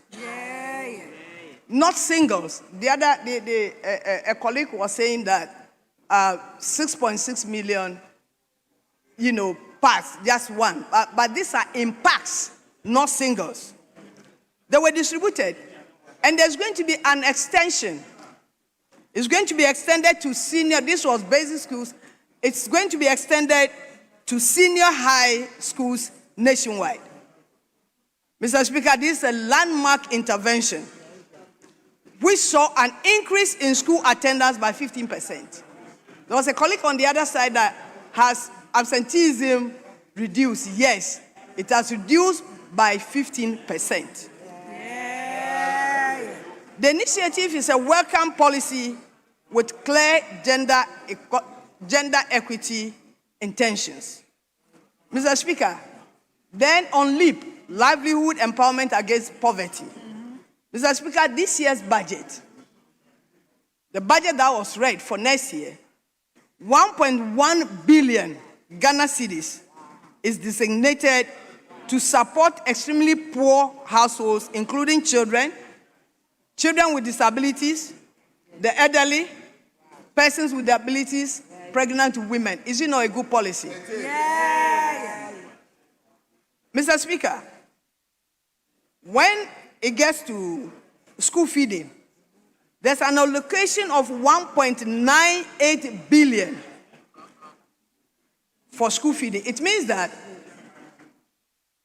the schools that are not beneficiary, school feeding beneficiary schools, are going to benefit. So there's going to be an expansion. And when it happens, it means that more children are going to be fed. So if more children are going to be fed, then automatically there's going to be an increase in attendance. Mr. Speaker, girls in ICT, to close the gender gap in ICT education, 10 girls' schools across the regions will receive ICT laboratories in 2026. We do not have to leave our children in the development agenda of our dear country because, Mr. Speaker, no reasonable person boasts on a weak foundation. We are leaving our toddlers, we are leaving at the preschool, we are leaving our primary schools, we are concentrating on JSS and senior high schools, and leaving these young ones who are the future of this country. So this budget is taking care of these children in our country. Mr. Speaker, the BC registration is a big relief. We know that when it gets to BC registration, members of parliament are called upon to help register these children because some parents are not able to afford. So it's a big relief to us as members of parliament, including my good friend, the Chief Whip. An amount of 160 million Ghana cedis has been budgeted to ensure that no child is prevented from writing BC due to inability to pay. Mr. Speaker, when it comes to the health sector allocation, several components that directly affect women and vulnerable groups are being taken care of. Expansion of primary health care, continued investment in maternal and child health infrastructure, strengthening of CHIP compounds. The DC assemblies have been asked to, as mandatory, build at least 2 CHIP compounds. Mr. Speaker, if we multiply times 2, we're having about 522 CHIP compounds to be built in 1 year in this country. Is it not a good initiative? Mr. Speaker, when it comes to agriculture, the budget's agriculture priorities go into vegetable planting, rice, poultry, mechanization, input subsidies, offer potential benefits for women, especially smallholder farmers. So this budget is actually a good budget for women, children, persons with disabilities, and the vulnerable. Mr. Speaker, our opponents on the other side, some of them, their debates are full of lamentations. Mr. Speaker, I heard a colleague on the other side said, why are we putting a lot of money in the purchase of sanitary pads instead of creating of jobs? Mr. Speaker, the adolescent girl that you do not want them to benefit from the national cake, come 2028, they will get to the age of 18 years. They are listening to you. You'll be going to them seeking for their votes. So support this government to buy sanitary pads for them because they cannot afford. Mr. Speaker, when you get to the Bible, we have a book of Lamentations. So I'm wondering, those who are lamenting, oh, instead of buying only one helicopter, why are you buying 4 helicopters? Instead of doing this, why are you doing that? A lot of lamentations. So I just want to draw the attention to the fact that the book of Lamentations have already been written. I don't know whether they intend writing, because we have a biblical book of lamentation. I don't know whether they want to write political book of lamentation. If you write a political book of lamentation, you won't get anyone to buy it. Because this budget is a good budget. Yes. True. Because I speak the truth, nothing but the truth. Mr. Speaker, the scripture says that in Jeremiah 29 verse 7, it said, seek the welfare of the city to which I've exiled you, and pray to the Lord for it, for your welfare depends on its welfare. Mr. Speaker, my advice to our colleagues on the other side is that they should better pray for JM and this administration so that the government will perform, so that Ghana will be a good place for all of us to enjoy. Because your welfare depends on God and the performance of this administration. So you have to pray. You have to pray for this government to be able to succeed so that we all enjoy as a people in this country. Instead of all the time criticizing, lamenting, whining, and whining. Thank you. Mr. Speaker, on this note, I thank you very much. Thank you.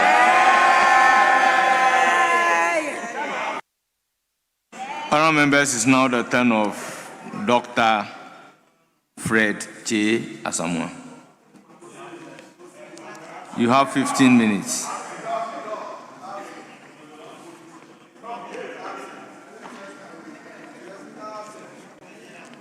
Thank you, Mr. Speaker, for the opportunity to comment on this year's budget statement and economic policy presented to this House by the Honorable Minister of Finance.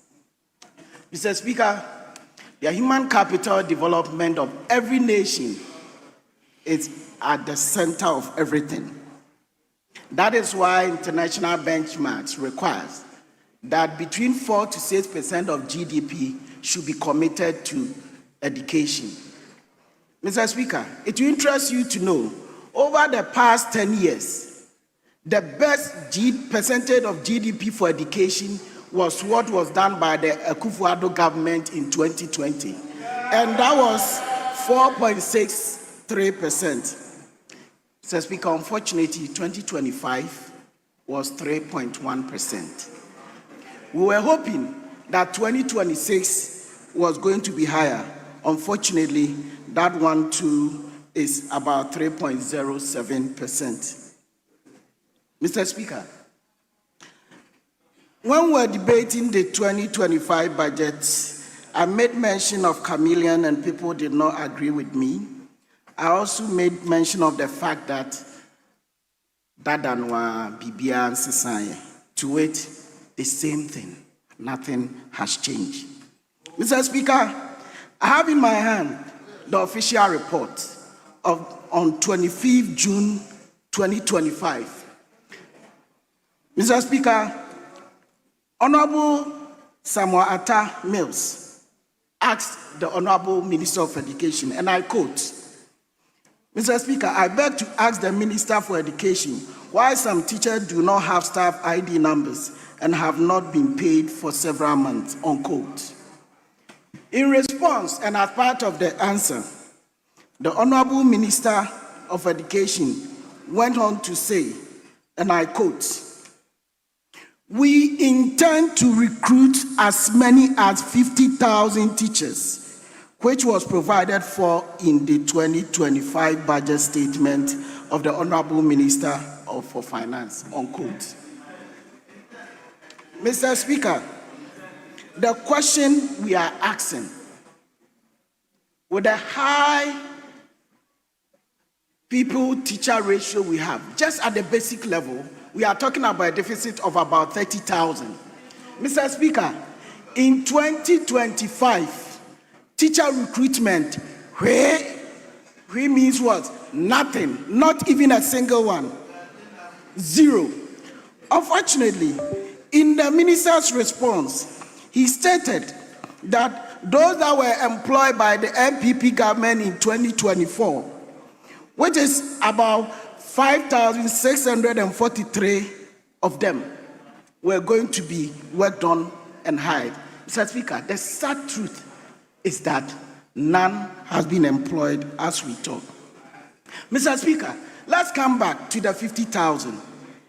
The 50,000 that were to be employed, the question we are asking the Honorable Minister for Education, the Finance Minister, and His Excellency President John Dramani Mahama, where is the 50,000 teachers? Why?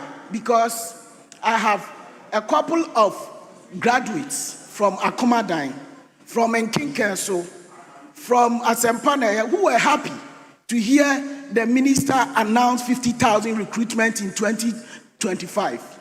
Unfortunately, none happened. Mr. Speaker, let's refer to the NDC manifesto, because your commitment, your social contract is through your budget, is through your manifesto, and it's through your policies. Mr. Speaker, the manifesto of the NDC says, it says that we, the NDC, we are going to scrap the mandatory national service for teacher trainee graduates and restore the automatic employment of newly qualified teachers. Mr. Speaker, we have graduates that have qualified since last year. They are still at home. Mr. Speaker, as I am talking to you, the number of enrollment being given to our colleges of education has been reduced drastically. Where is the hope? The Honorable Minister who just spoke talked about employment. There is no hope for our young Ghanaians. It's hopeless. This budget is like a coffin. Outside is so beautiful, but inside a lot of sadness. The young Ghanaian is waiting for you. The classrooms are empty. Yes, someone, they should stop the time for you. Yes, Honorable Koti, you are up. Why? Thank you, Mr. Speaker. Mr. Speaker, I need to clarify a point he just mentioned, that quotas for colleges of education admission has been slashed, which is not true. What happened is the rationalization of the numbers. You know, previously, some colleges had the advantage of taking more than others. So this year, the Minister of Education, in as much as possible, tried to equalize the admission in schools so that they will have equal, not equal numbers, but numbers that commensurate to the with their facilities. For instance, a particular school where we have only females, they had to be given more numbers so that they could admit more female students. And that's what happened. And even last Friday, 20 more, how can I call it? 20 more applicants or position was given to each principal to admit 20 more students in their various colleges of education. So the information he's given is not true, Mr. Speaker. Well, you have the opportunity to debate. Yes. Thank you, Honorable Mr. Speaker. Thank you, Mr. Speaker, for the opportunity. In fact, the sad truth is that cumulatively, an average is being slashed, which the Honorable Chair for Education Committee is aware. And unfortunately, when we compare the numbers that were given in 2024 as to the one they were being given for the 2025-2026 academic year, it's been slashed. Some numbers that were around 400 plus have been reduced to 300 and only added 20. So the 20 that has been added is still below the number that were given last year, which the honorable member is aware. And Mr. Speaker, in continuing, the sad truth is that our teachers are waiting. They need to be employed. They spend time. It was a commitment. You promised the young Ghanaian, the reason why they voted for you, that you were going to scrap the mandatory national service year and employ them directly. Even those that were employed in 2024 had not been validated. How much more new ones to be employed? Mr. Speaker, it tells you that this budget is kojoto. In fact, it looks like, Mr. Speaker, we are playing chaskelen with the youth of this country. We are playing chaskelen with the youth of this country. Mr. Speaker, let's come to one thing. And I'm happy that we are paying something for the young Ghanaian. Mr. Speaker, if you look at the budget, Appendix 4A, page 177, it says that 537 million has been committed for no fee stress. So that was the commitment you made to the young Ghanaian. For this academic year, 2025-2026, we are expecting about 200,000 students to go to public universities, then about 20,000 to go to private universities. Mr. Speaker, the NDC promised to pay for all the academic fee of our young ones. Averagely, if you are to take an average, Mr. Speaker, each one of them is going to get just about 2,000 plus. That means which is about 55% for most of the students. And in some instances, it's just about 30% of the no academic tuition or fee that they want to pay for. So the promise we gave to Ghanaians, we have not kept our promise. In fact, I like the song, the musician who is called King Promise. But King Promise songs are nice and we have to play. But unfortunately, this King Promise is not keeping his promise for the young Ghanaian. Mr. Speaker,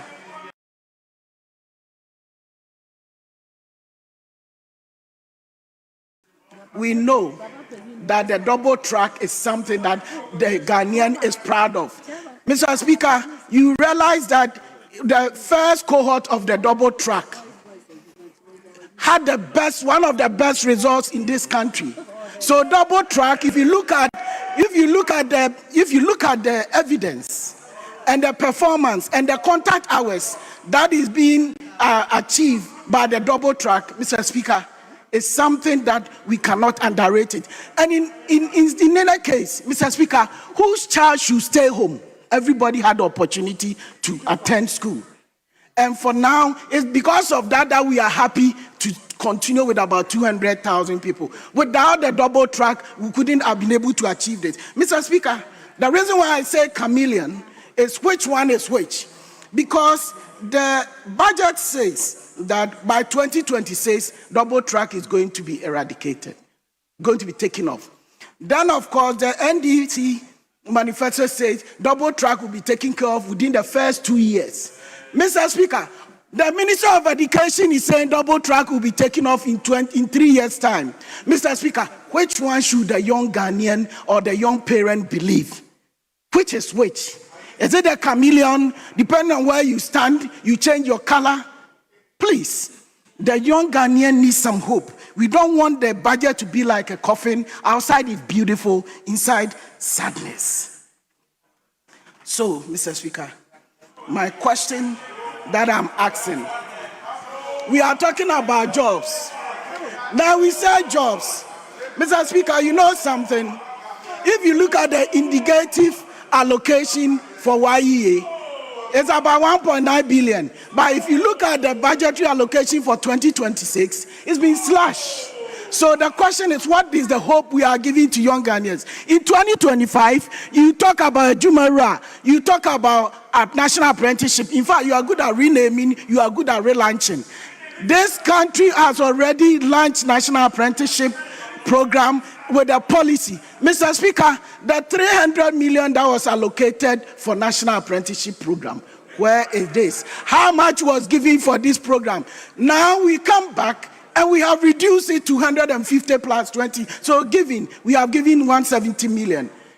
We have the number of youth increasing every day. So if nothing at all, you could have increased it to about 500 million. But unfortunately, you reduce it instead.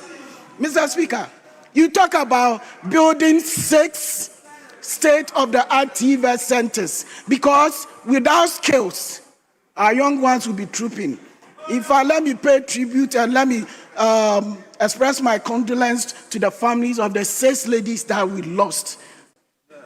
It's quite unfortunate. I wouldn't want to lose my daughter in such a way. No parent will want their daughter to go out, to go and look for a job and not come back. Which of us will want our kids to go out looking for a job and not come back? It's only in this country, Mr. Speaker, that when you take your child for primary education, secondary education, tertiary education, then you have to be visiting either the pastor or some just to pray for a job for your child. It's quite unfortunate and it's not acceptable. Unfortunately, the National Apprenticeship Program, it has been reduced. As to which policy we are using to implement it, we don't know. The TVET centers, 6 of them that we wanted to construct, what is the state of it? The budget did not talk about it. Every nation that has been developed has invested so much in technical and vocational education. With this budget, TVET is kojo to, nothing for TVET. Mr. Speaker, there's a lot that we are missing for our youth. But let's come home. We know how much, Mr. Speaker, how much work you have done for our revered chiefs. How much job you've done for our revered chief. Mr. Speaker, unfortunately, this budget is nothing for our revered chiefs. It was in this same hollow chamber that the Minister for Local Government and Chieftaincy and Religious Affairs came to tell us that they were going to do so much for our chiefs.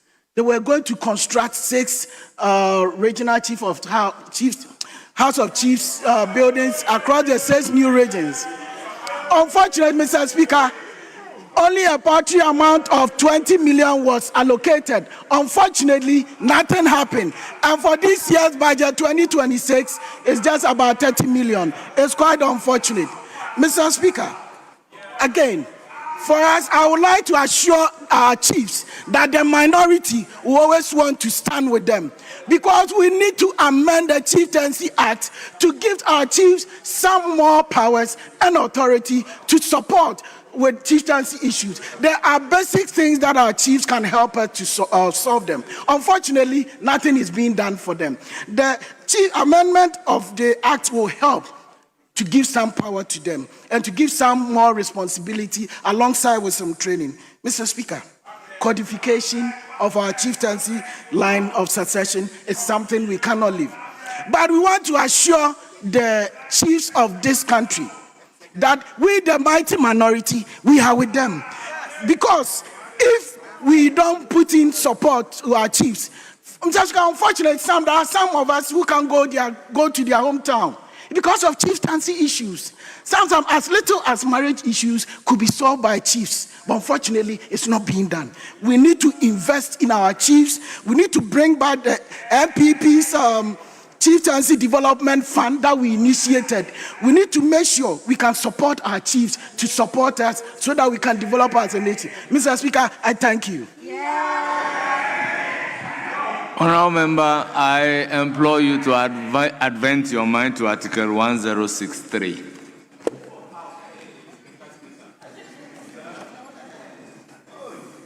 Honourable Members, Majority Leader, any indication? Yeah, Mr. Speaker, I think we're going back to the other paper addendum and take item number 8 on page 3. Thank you. Honourable Members, other paper addendum. Honourable Members, this is a financial bill. Why are we taking procedural motion? Yes, Majority Leader. Yes, Mr. Speaker, I wanted to seek permission for the Deputy Minister to continue. Yes, but we need to resolve this issue. These are financial bills.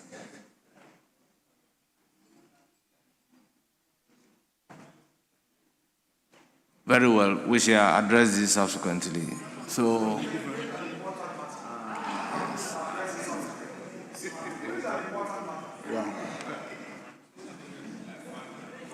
yes, Majority Leader. Yes, so it has been introduced under certificate of urgency, and so we will seek to take it through all the stages today. Yes. So let's move to motion number 9. Yes. Mr. Speaker, I don't know whether your concerns have been addressed, but I was listening to the Majority Leader. You raised an important issue on the subject matter of the item 8. Mr. Speaker, what is the pleasure of the majority? Well, he's indicated that I am right. We should take item number 9 instead of item number 8. Thank you, Mr. Speaker. Mr. Speaker, I rise to move that the Value Added Tax Bill 2025 be now read a second time. I so move, Mr. Speaker. Thank you. Honorable Chairman of the committee, may you present the committee's report? Mr. Speaker, I second the motion. By so doing, you present the committee's report. To present the committee's report. Yes. Mr. Speaker, I would pledge that the table's office captures the entire report as having been read. Mr. Speaker, the committee met, and your committee determined whether this was to be taken under a certificate of urgency. And Mr. Speaker, the committee was unanimous that because this is already factored into the budget that was to be appropriated, it was important that the bill was considered.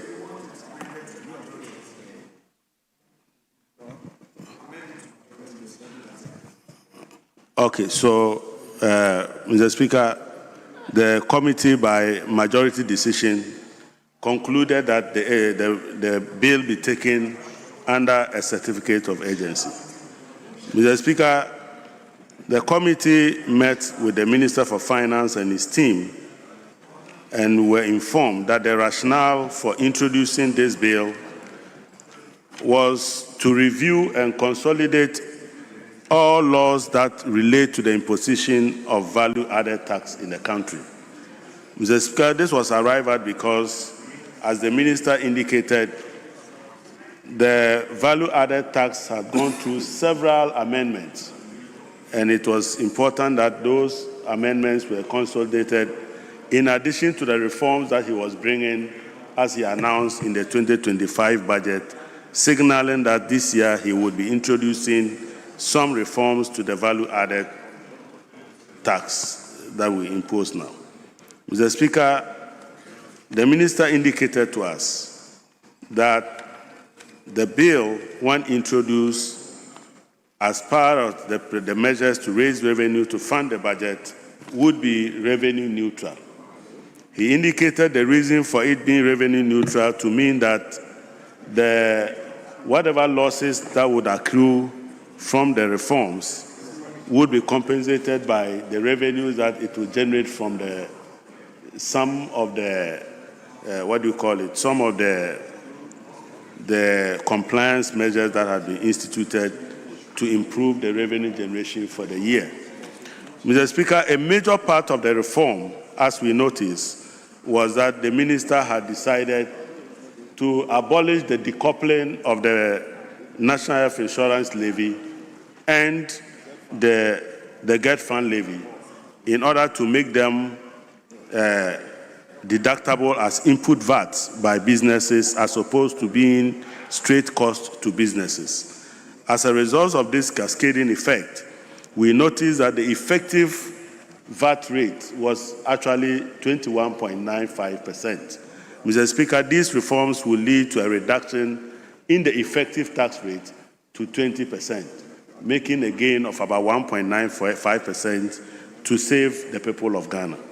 Mr. Speaker, we believe that if these reforms are introduced, the end result is that the government will be able to raise the money, plug the loopholes that we are experiencing in the Valley regime, and assist businesses to recover the cost of input.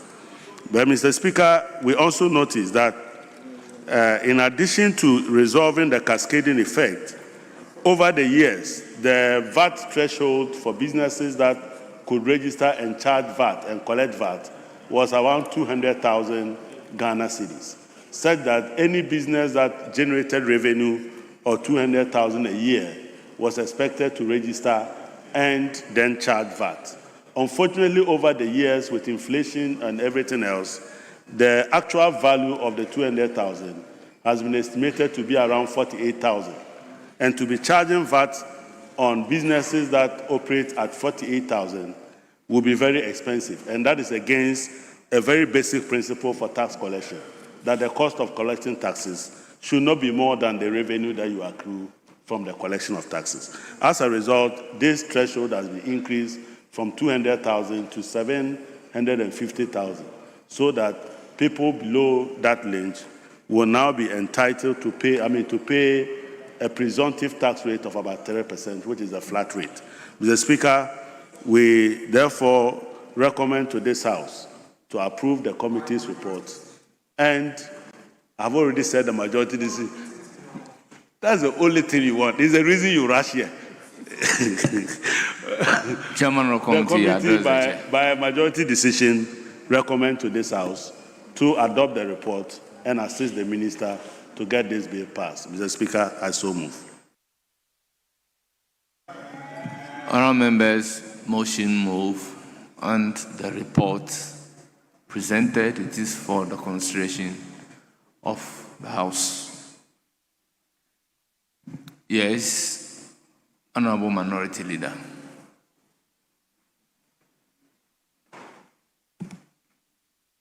Speaker, with respect, I've checked my time, and it's 6:57 p.m. Many businesses have closed. Many Ghanaians have left their offices and their home.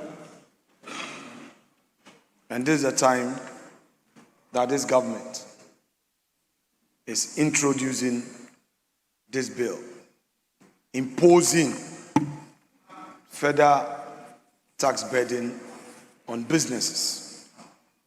Mr. Speaker, the chair of the Finance Committee in his presentation says that this is tax neutral. What is tax neutral? What is the neutrality concept in this? Mr. Speaker, revenue neutral in what sense? Mr. Speaker, yes. This VAT. Honourable Minority Leader, hold it. Very well. Yes, Majority Leader. Mr. Speaker, there is no tax being imposed. No tax is being imposed. And I just wanted for the records that no tax is being imposed. And if there's any tax that is being imposed, the minority leader can refer us to the specific clause that imposes a new tax. A new tax. And Minority Leader, by way of guidance, the bill has already been introduced. It is now at second reading. Mr. Speaker, I have his report with me. I have the Value Added Tax Bill 2025 document with me. I have both. In consideration that is so. we take it. So the introduction has been done and the bill has been referred to the committee. That is so. The committee is now ready with the report. That is so. Your statement that Yes. the bill is now being introduced is No, what no, I'm Mr. worried Speaker, about. I mean, for want of a better word, that is a language use. I mean, yeah, it's a language use. I'm not using it as a term of art. Mr. Speaker, I'm not using it as a term of art. What I'm saying is that government is imposing tax. And I will explain. You've asked the question. You say I should prove to you, Mr. Speaker, the majority leader must be tolerant. I will explain to you. You've asked a question. Let me answer. So he wants to prove Yes, that you've the asked a bill question. he has a copy of the bill to prove don't that need to repeat it's yourself. imposing Mr. Speaker, tax. retail service and goods. Mr. Speaker, originally it is 3%. It is no more 3% if this bill is passed. You are taking it to 15%. Tell me that I'm lying. Tell me I'm lying. Real estate from 5%, you are going to 15%. Are you maintaining the current threshold or you are increasing it? And by increasing, does it not amount to imposition of tax? Look, we are wide awake. We are watching every move of yours. We are watching you. You can't smuggle anything in the dead of night. Leader, yes, Mr. Speaker. the chairman of the committee Yes, is he should come and rebut. Mr. Speaker, it is important for us not to mislead the people of Ghana. Mr. Speaker, if you were a trader and you were charged a presumptive tax of 3% that he's referring to, you went to a warehouse to go and buy the stocks that you came to sell, there was an imposition of a tax. There was an imposition of a tax that you did not recover. So if you wanted to tell the effective rate that the person paid, it is the 3% plus what he paid at the warehouse to buy the stock. Today, what he paid at the stock would be allowed as a deductible expense. It will be an input VAT. So if he now has a value of 2%, it is 2% he's charging, technically. So for anybody to ignorantly say that if you move from 3%, to 15%, Honorable you have imposed an Adongo, additional. please withdraw the word ignorant. Mr. Speaker, I withdraw. And that effectively, if you look at this, we said the tax that you are expecting, there is a revenue neutral. Why do we say that? You lose some. Listen, you lose some, you gain some. So what you get is that person who was losing the cost of the materials that he bought in terms of VAT now gains. Okay? But in addition to that, 3 billion Ghana cedis is being made available by decoupling, by abolishing the decoupling of the NHIM. And so the effective VAT rate, Mr. Speaker, is that you are moving from 21.95% to 20%. Let anybody tell me that you would like to pay a tax of 21.5 as opposed to 20. I don't know where my minority leader wants to tell me that he would prefer to pay a tax of 21.95 instead of 20.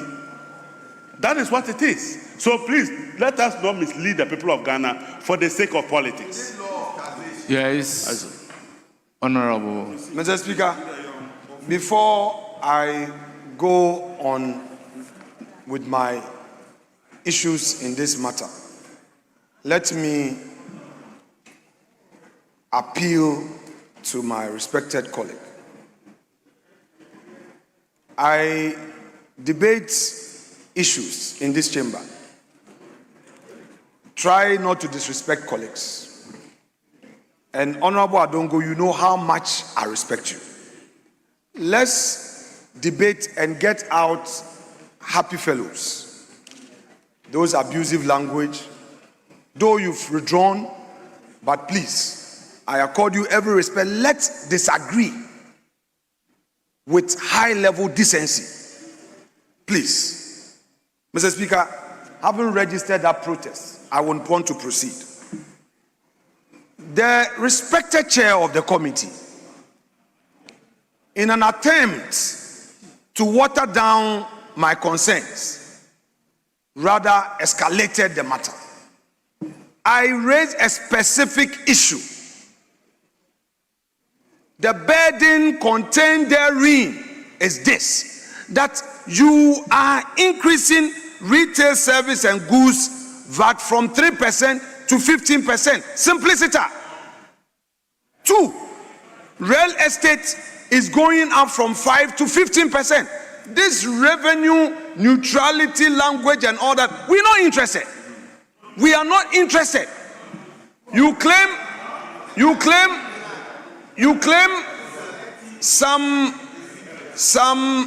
threshold has been increased. You are saying in your own report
in your own report, you are saying that the introduction of this bill will help government to generate revenue. True or false?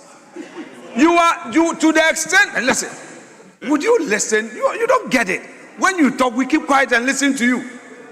That is not the rule of the game, Mr. Adongo. Monsieur, pourquoi? Please. Excuse me, monsieur. Please. We are telling you that this bill is being brought because you need revenue. If you are not imposing taxes, if this bill does not seek to burden the ordinary businessman, then what else are you seeking to achieve? If indeed you claim that there's revenue neutrality, etc., then let the status quo remain. Let the status quo remain. You are coming here with a bill. The bill to allow you to impose tax. Mr. Speaker, in his own report, he says that he's relying on the Constitution and the standing orders of this House. You only come to Parliament with a tax bill because the Constitution says so. That is why you are here. This report does not seek to repeal any existing law. Neither is it saying that it is not going to impose any tax. So all these plenty grammar semantics, that is not the issue. Clearly, you have indicated government needs more revenue. You need more revenue. You are bringing this bill because of revenue. It's the reason why I keep telling you that you are a government of convenience, not a government of principle.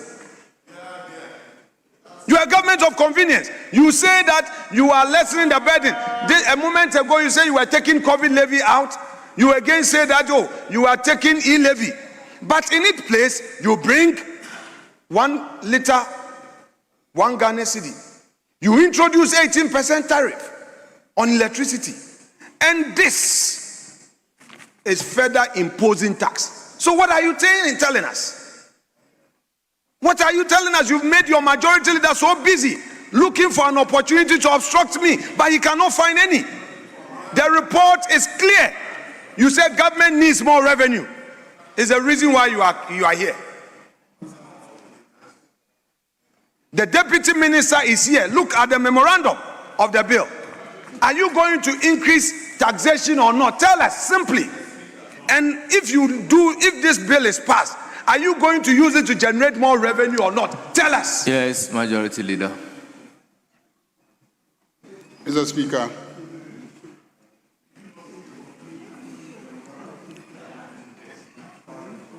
can I have the attention of the Minority Leader?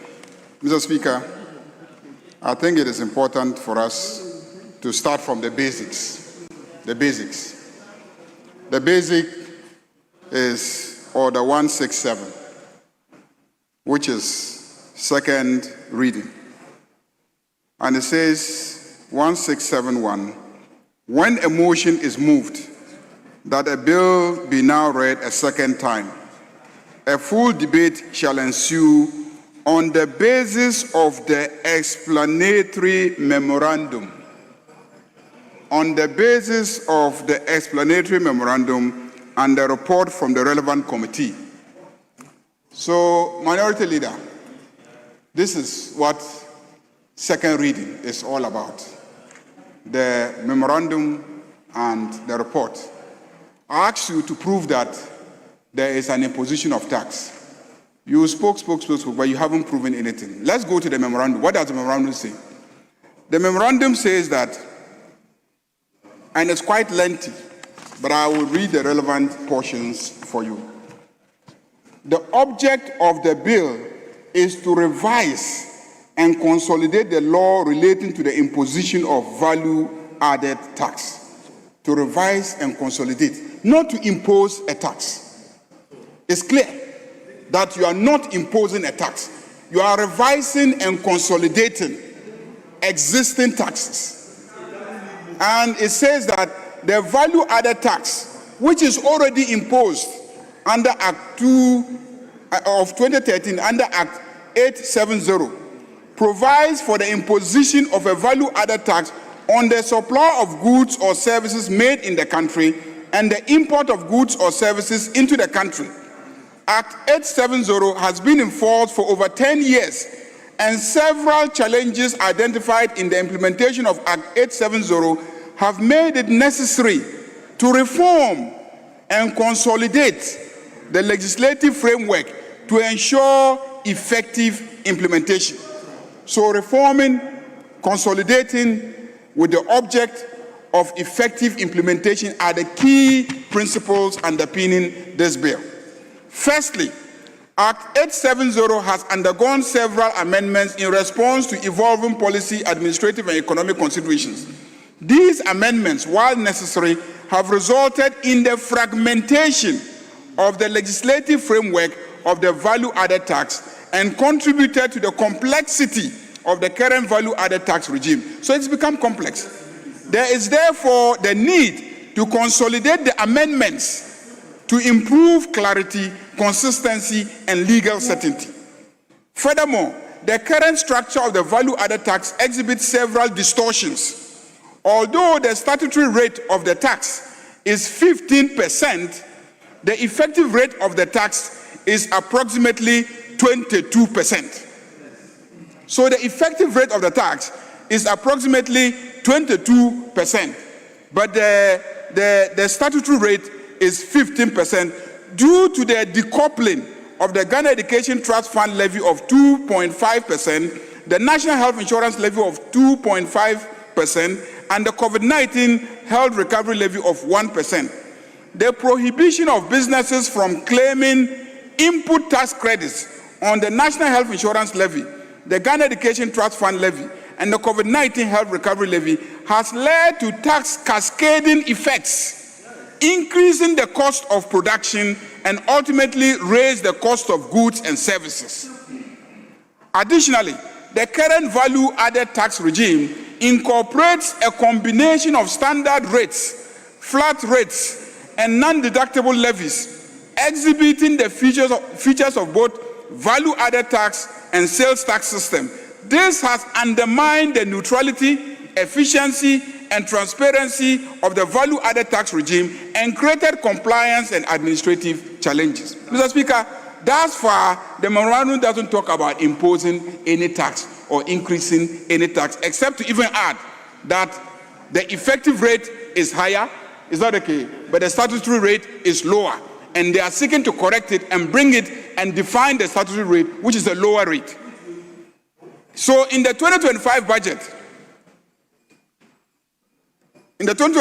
statement economic policy, government decided to undertake comprehensive reforms to the value-added tax regime of the country as part of broader measures to enhance domestic revenue mobilization, improve efficiency in tax administration, and alleviate the tax burden on households and businesses. The reforms seek to enact a new value-added tax act to abolish the COVID-19 Health Recovery Levy and reverse the decoupling of the National Health Insurance Levy and the Ghana Education Trust Fund Levy from the value-added tax base, thereby restoring the ability to claim input tax credits.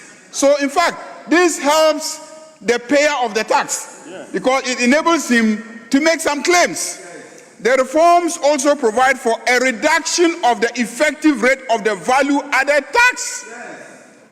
So there's going to be ultimately a reduction in the effective rate of the value-added tax to ease the burden on households and businesses, eliminate the flat rate schemes of the tax in favor of a unified and transparent structure, make provision for an upward revision of the registration threshold for the value-added tax in order to exempt micro and small enterprises from value-added tax obligations.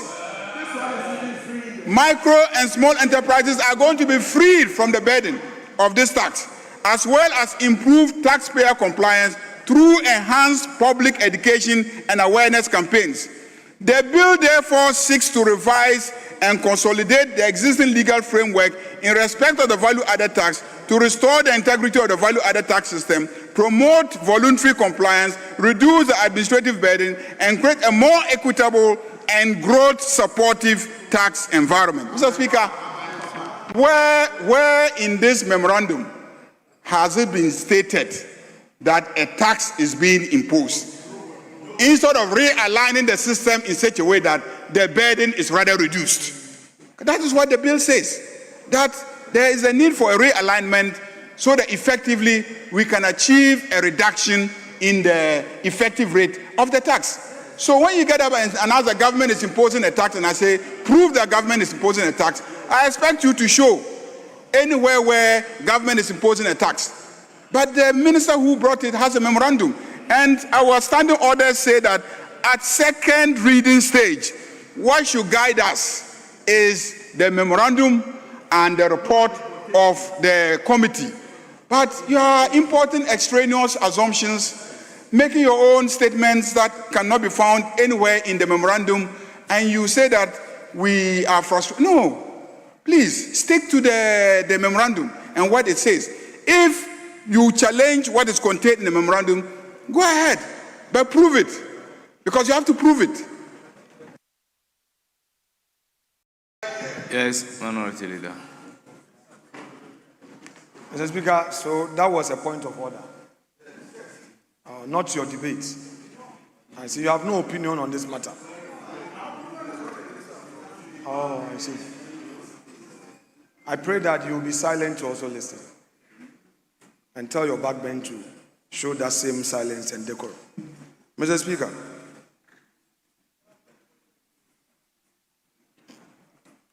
See, I have given you the floor. Instead of continuing. Well, Mr. Speaker, you can call him. He controls the House. As for him, if you don't call him, he will rise.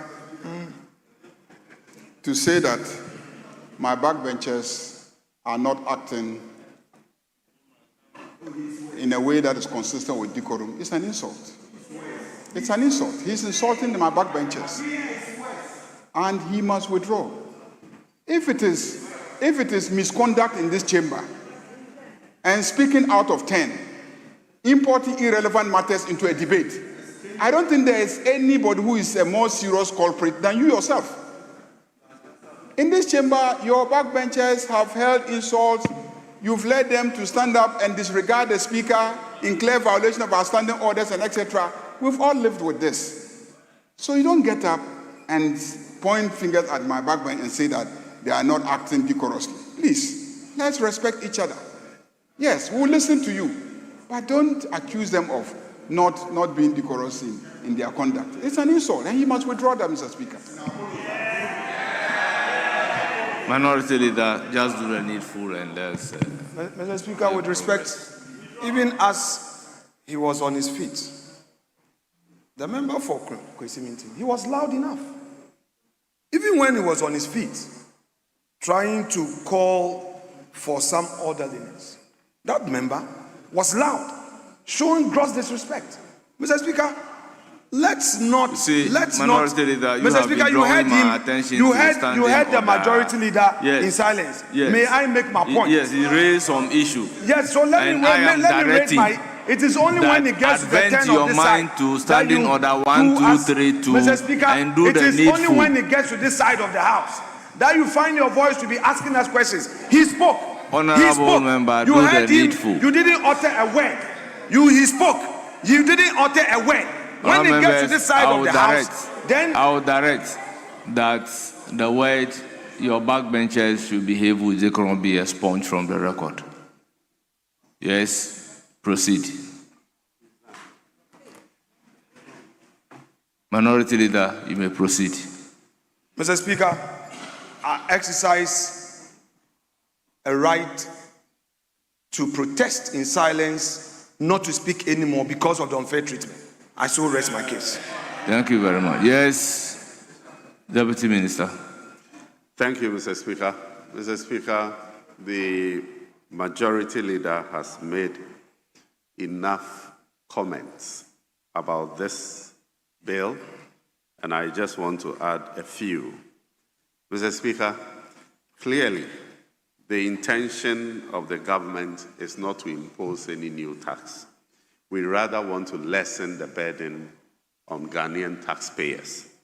And you recall when Dr. Atto-Forson presented the first budget, he hinted that we are going to spend some time to consult widely and come to this House with a new VAT bill. And that is exactly what we are doing. Mr. Speaker, the bill, contrary to what the Minority Leader was saying, is not imposing any new tax on Ghanaians. It is rather giving back to Ghanaians. The decision to change the treatment of health insurance levy and get fund to allow for tax credit deductibility is rather giving back. In fact, NHIL alone, by changing from a straight levy to a VAT to allow for tax input credit, will let us lose an amount of 1.7 billion cedis. Minority Leader, please. Mr. Speaker, Get Fund alone is letting us lose an amount of 1.742 billion cedis. And the COVID levy that we repealed a short while ago is also giving back to Ghanaians in excess of 3 billion Ghana cedis. So that is what is happening. We are not imposing any new tax. And Mr. Speaker,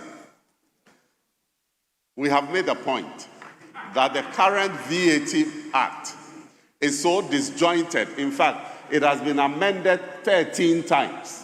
And so today, if you want to look into our VAT laws, you have to look at many places. And so we have decided that we are bringing a new bill to consolidate all the laws into one, so that we'll have a one-stop shop for our VAT laws. And that is why you are seeing us come in with a new bill, so that at the end of the day, we'll have one act for VAT. Mr. Speaker, apart from that, you realize that the threshold of 200,000 cedis is so low. More than 10 years ago, when Act 870 was passed, 200,000 cedis was the threshold. Today, the value of that 200,000 is estimated at 48,000. We have taken a decision to increase it to 750,000. And you see, Mr. Speaker, currently, records show that revenues from VAT is from threshold above 750,000. That revenue constitutes 97% of the total VAT revenue that we receive. Those below 750,000 contributes only some 3%. And so raising it to 750 and above is the right thing to do. Mr. Speaker, in addition to that, we are also abolishing VAT on recognizance and prospecting for minerals. That is also being abolished in this amendment. So that also will cost government some money. But we are convinced that if we want to increase, if we want to promote, if we want to encourage prospecting for our mineral resources, we must give that incentives to businesses to do so. And so this amendment is also seeking to remove that VAT on prospecting for minerals. And so, Mr. Speaker, it is clear that the intention of this amendment is not to burden anybody. And what the minority leader was raising, you see, VAT on real estate currently adds to the cost because it is not allowed to be deducted. And so what we are replacing is the normal VAT that will allow for input-output deductibility. And so it is clearly to allow for businesses to flourish. And that is what we are doing. And so we want to encourage everybody to support this. And I'm happy the minority is a man of his word. He says he will listen in silence. He will no longer say anything. Why is he getting up? Are you changing your mind? Mr. Speaker, so I want everybody to support this cause because it is something that Ghanaians are looking out for, and we are doing just that. Thank you, Mr. Speaker. Yes, Minority Leader. Speaker, with respect, my earlier position remains, except that he mentioned my name in a submission and misquoted me. Mr. Speaker, I thought in bringing the issue of the 15% imposition of tax on real estate, he will rebut in absolute terms.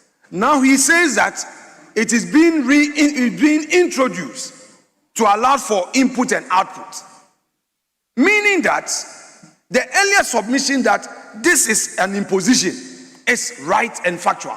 You are now telling us that it is for the purpose of input and output tax.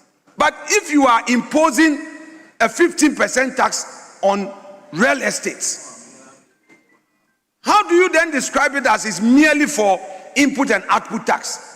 I mean, with respect, what sort of submission is this? And you end by saying that it will enable government to get more revenue.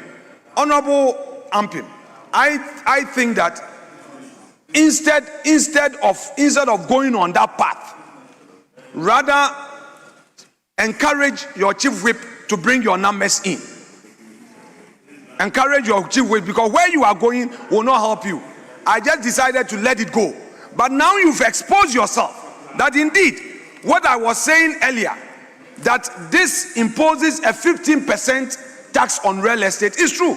You are saying that it is being done for the purpose of input and output tax. What do you do when you bring taxation which leads to input and output tax? Are you not imposing tax? Now, are you not indirectly telling us that the status quo is lesser tax for real estate, and by this law you are increasing it to 15%? I want you in clear terms to rebut this.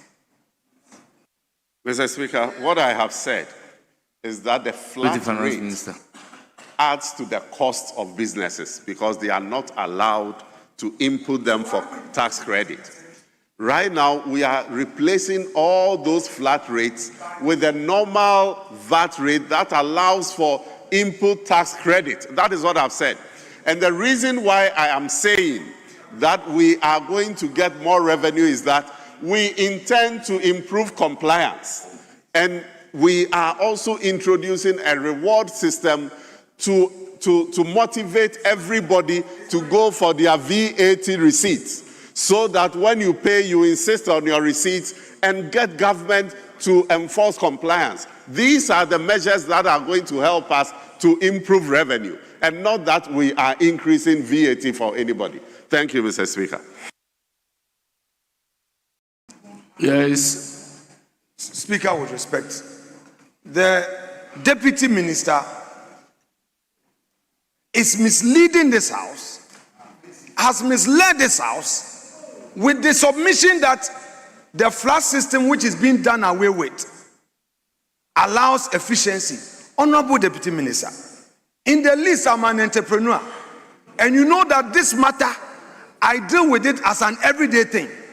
The flat system was lesser, made it more convenient and allowed for higher compliance.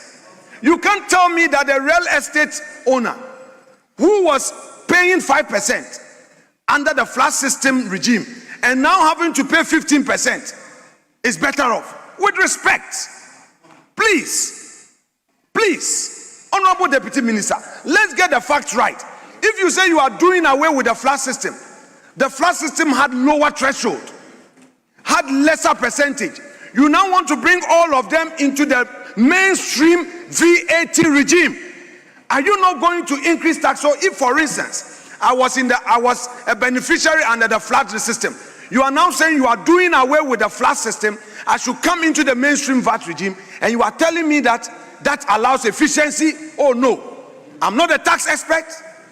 I don't need to be a tax expert, but I'm a businessman.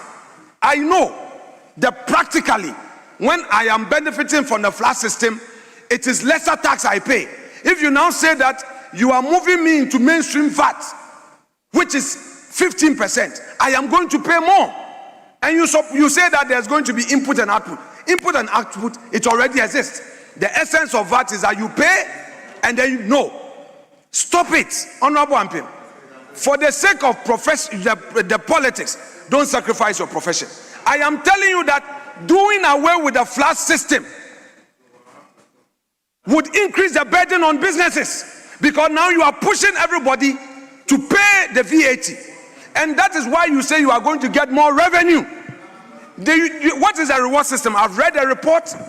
Point out to me a single line in this report that expressly provide a reward system as businesses are being graduated to pay.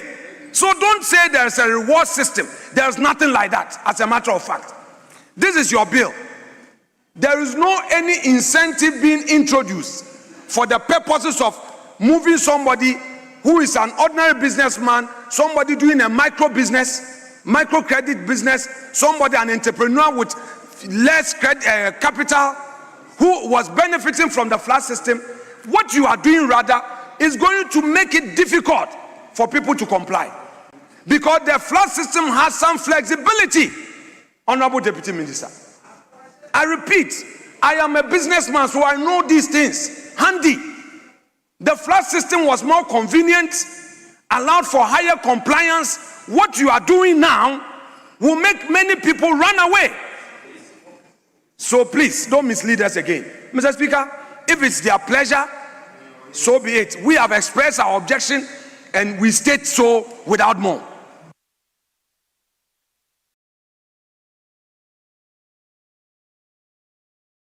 Members at the conclusion of the debate. Mr. Speaker, I wanted to...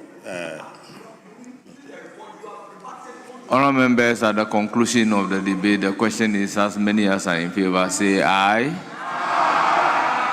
Those against, say no. The ayes have it. The motion is accordingly adopted. An act to revise and consolidate the law relating to the imposition of the value-added tax and to provide for related matters.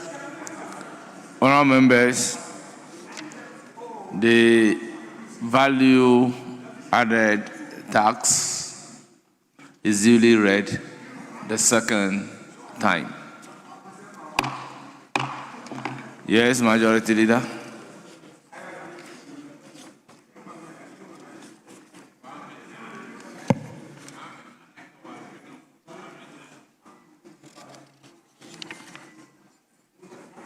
So, Speaker, we will do item 11.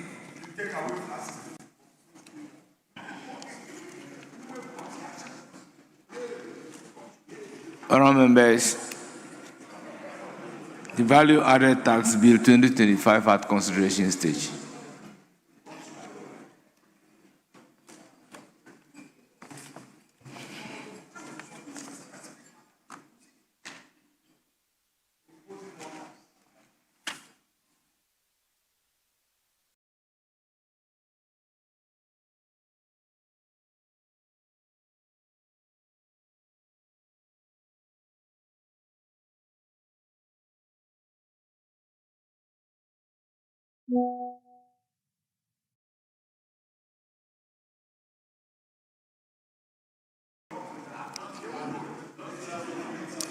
Honourable members, value-added tax bill 2025 at consideration stage.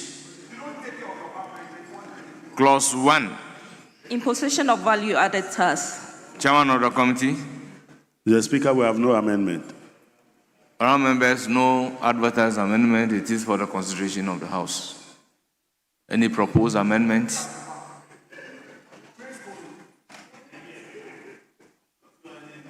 Honourable members, those in favour of clause 1 standing part of the bill say aye. Those against say no. Clause 1 is ordered to stand part of the bill. Clause 2. Persons liable to pay the tax. Chairman of the committee. Mr. Speaker, we have no amendment. Honourable members, no advertised amendment. It's for the consideration of the House. Any proposed amendment? Honourable members, I'll put a question. As many as are in favour of clause 2 standing part of the bill say aye. Those against say no. The ayes have it. Clause 2 is ordered to stand part of the bill. Clause 3, Chairman of the committee. Rates of the tax. Mr. Speaker, we have no amendment. Honourable members, clause 3, no advertised amendment. Any proposed amendment? The question is, as many as are in favour of clause 3 standing part of the bill say aye. Those against say no. The ayes have it. Clause 3 is ordered to stand part of the bill. Clause 4. Taxable person. Chairman of the committee.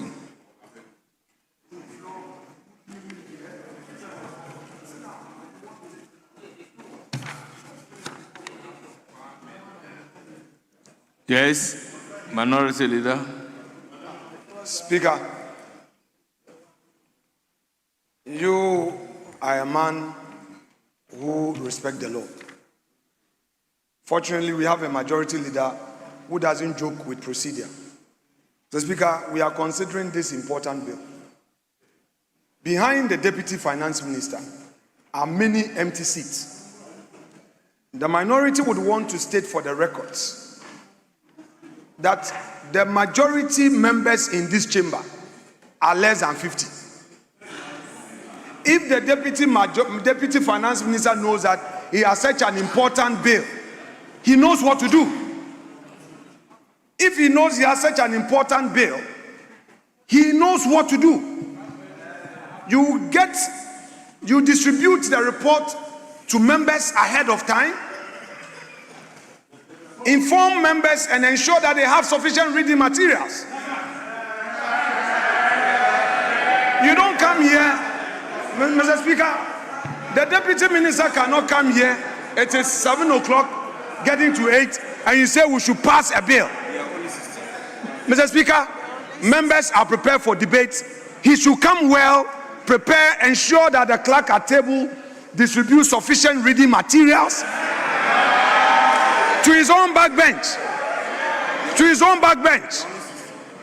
So that tomorrow we'll come and do this. Anytime he come here, certificate of urgency without the necessary preparation.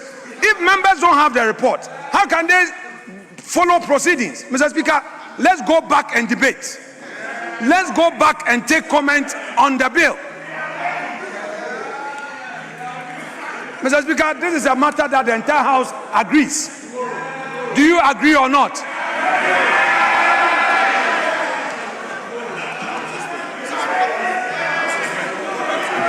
Mr. Speaker, let's suspend this. That the House is in agreement. Let's suspend this and ensure that he does the right thing. Let's go back on comment. You can't always come here and go. Get the report through to members. Let them read. Let them read. Yes, majority leader.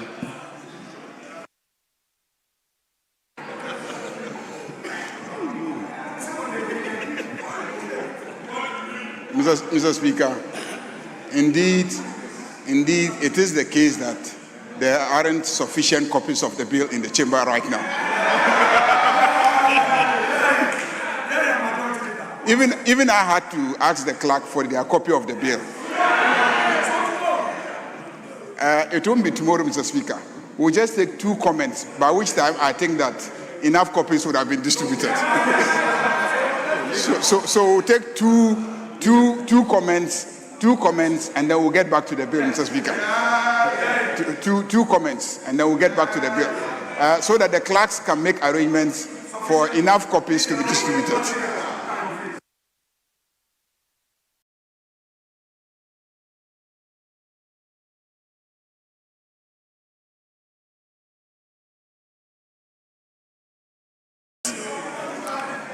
Yes. Speaker, I think there is consensus. We'll revert to the commentaries, to the budget, and then the leaders, the majority leader will make more copies of the bill. Well, we'll support, with the blessing of the majority leader, they'll make more copies of the bill. And then we can decide on how to navigate. So for now, Speaker, we'll take the comment. Well, so we have to temporarily suspend the consideration stage of the value-added tax bill.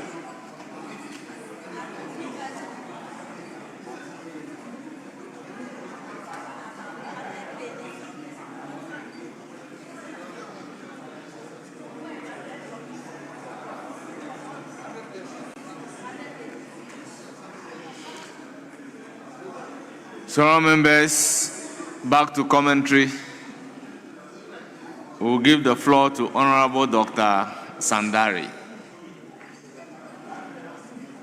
Honorable, you have the floor.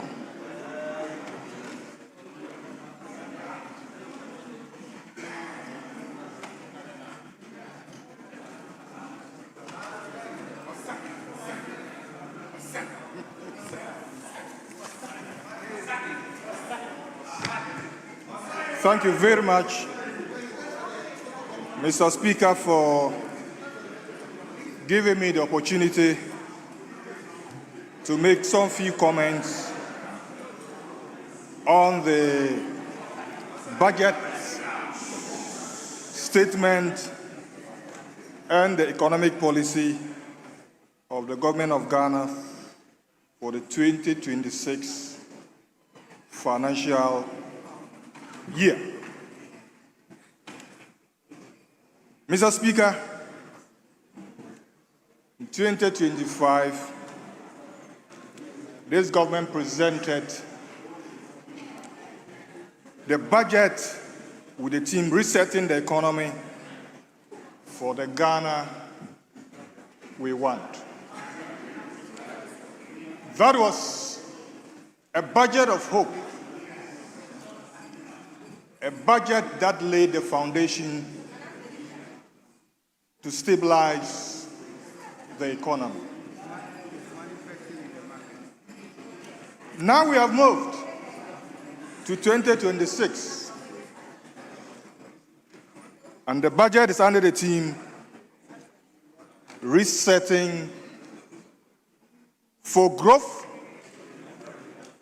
jobs, and economic transformation, which you can find in paragraph 8. Mr. Speaker, the 2026 budget is a budget for jobs and prosperity. Prosperity for all Ghanaians, not for few selected Ghanaians. Mr. Speaker, the 2026 budget demonstrates clearly the interplay between population, health, and development. And Mr. Speaker, I'm going to demonstrate in a few minutes how this 2026 budget is one of the best you can find in the few, or say the past 8 years that I have been in this house. This budget shows consistency, and it demonstrates and links with the 2025 budget that was presented, unlike the previous budgets that were not consistent. Mr. Speaker, government has shown bold initiatives that has great impact on the health status of the people of this country. Mr. Speaker, let me tell you one. Take the big push. And on this note, on the big push, I want, on the behalf of the people of the Upper West region, thank His Excellency John Dramani Mahama for cutting short for the construction of the road from Accra to Kumasi, through to Techima, Gwenchi, Bole, Sola, and Wa, and also linking Wa through Tumu to Nevrongo and Bolga. Mr. Speaker, one may think that this is just about roads and bridges, but this intervention has great impact on the health status of the people of this country. Mr. Speaker, take a woman in my constituency as far as Jolin Yiri in the Kajipere zone, who during labor has complications that has to be moved from Jolin Yiri to the Upper West Regional Hospital. And if this woman in complication is not fortunate and is referred to the Komfo Anokye Teaching Hospital, what it means is that on the bad road that we have, this woman is likely to die on the way due to one of the delays that causes maternal mortality. The second delay enriching the health facility. So the intervention by His Excellency John Dramani Mahama to come with a big push that will link communities, creating good roads from the Upper West region through Techime to Kumasi. What it means is that the intervention will save more lives, referral will be facilitated, and our ambulances that break down will no more break down, increasing the cost. Mr. Speaker, I will add another intervention that has great impact on the health status of the people of this country. Mr. Speaker, not only did the past government leave this economy in shambles, but Mr. Speaker,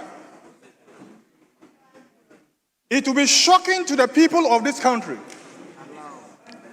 that a survey, the Ghana Demographic and Health Survey, has indicated that nearly half of children between 6 months and 59 months are anemic. Mr. Speaker, our children between 6 months and 59 months that the past government handed over, half, about 50% of them were anemic. So, His Excellency John Dramani Mahama, this government, knowing very well that the past government handed over half of our children anemic, affecting their ability, intellectual ability and learning ability, this government decided to do what? Introduce bold agricultural policies. Feed Ghana. Feed Ghana, the impact of it is that our children will be well nourished. The children who are malnourished will be well nourished. And this is what this budget, the 2026 budget, guarantees.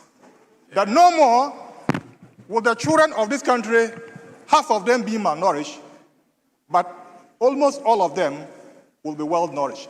If you don't want this, what do you want? So, Mr. Speaker,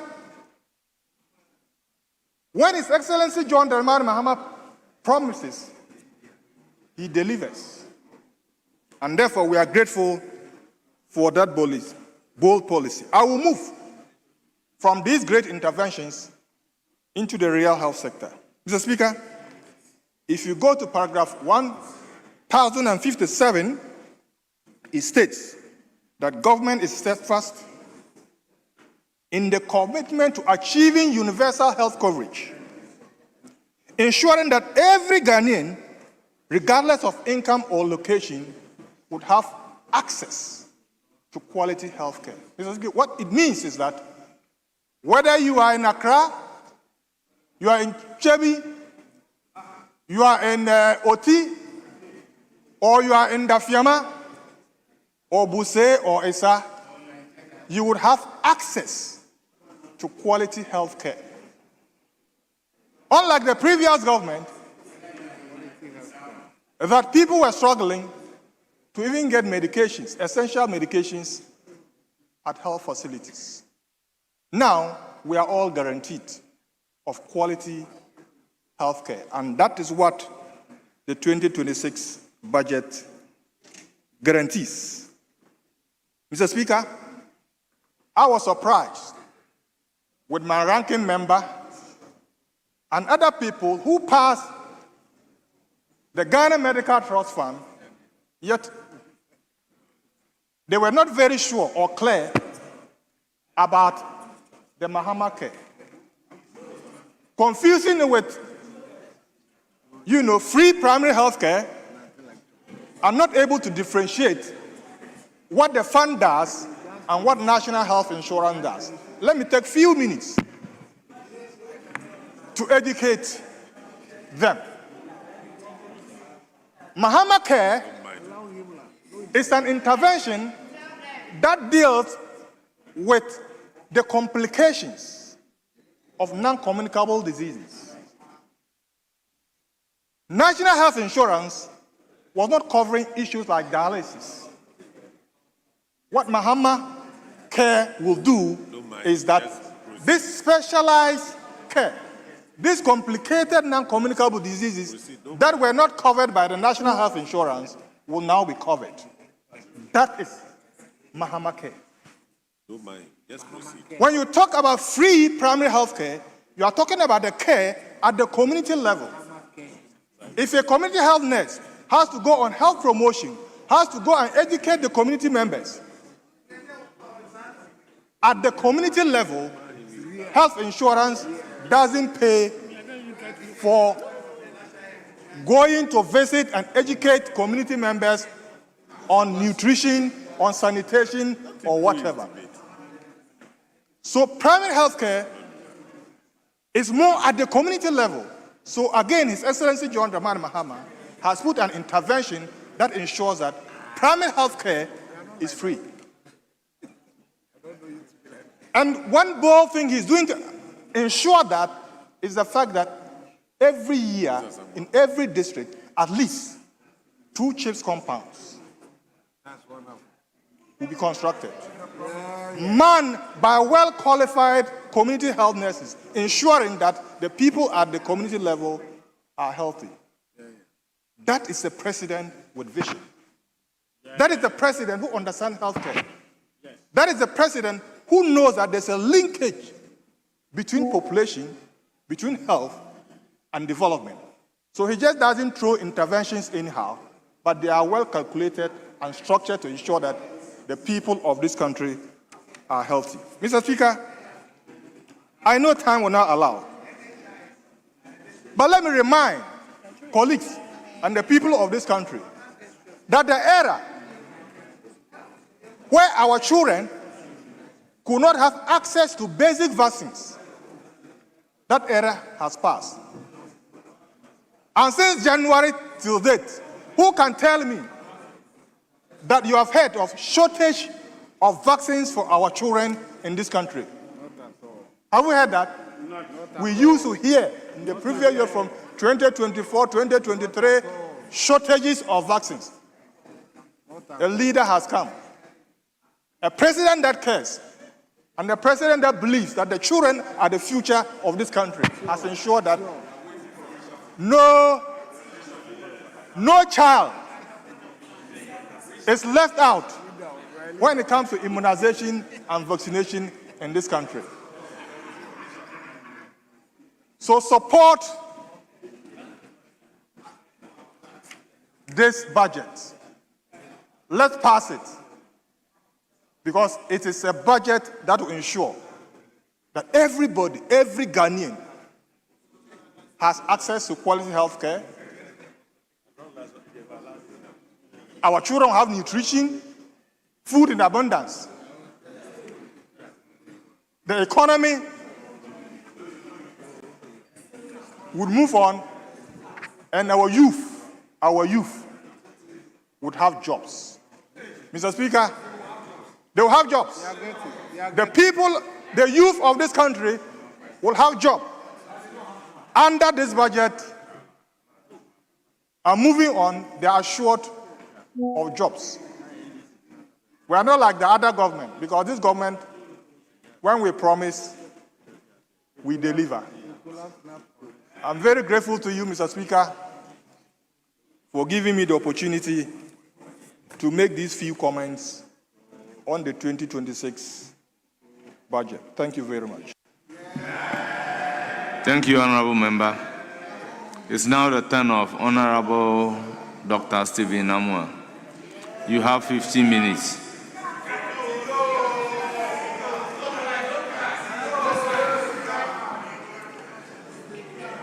Mr. Speaker, thank you very much for this prestigious opportunity. Mr. Speaker,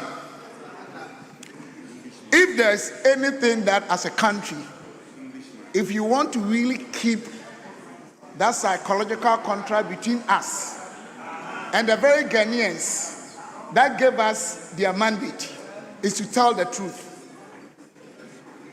Mr. Speaker, it looks as if propaganda economy is becoming an exclusive economic policy in this country, used and perpetrated by my brothers from the NDC. Mr. Speaker, I would like to make this emphasis clearly, without any ambiguity, that the present state of our economy, the present government has no hands in it. Nothing. Absolutely nothing. Zero performance. Mr. Speaker, I'm saying this not to also say that they have failed. I will not say that. I want to be honest with the truth. Mr. Speaker, the only disappointment here is that they lie to Ghanaians. They use propaganda to deception, communist inferior tactics, for Ghanaians to believe that they will be better managers of our economy, which they have not. Mr. Speaker, I have their own budget statement here. My statements are going to be underpinned by what they put here by Dr. Atoforsi, my own brother. Mr. Speaker, I'm saying this because they go around saying that they have been able to manage the economy of our country this year so well that sometimes, sadly, I see glaringly some professors and doctors that either they are displaying intellectual dishonesty, ego trips, or suffering from unconscious incompetence. And they want to support this misconception that the present government has managed the economy well. That is palpable false. We need to accord Ghanaians the needed respect. Mr. Speaker, I'm saying this. It's from their own budget. 2020, world inflationary rate in terms of growth was negative 2.7.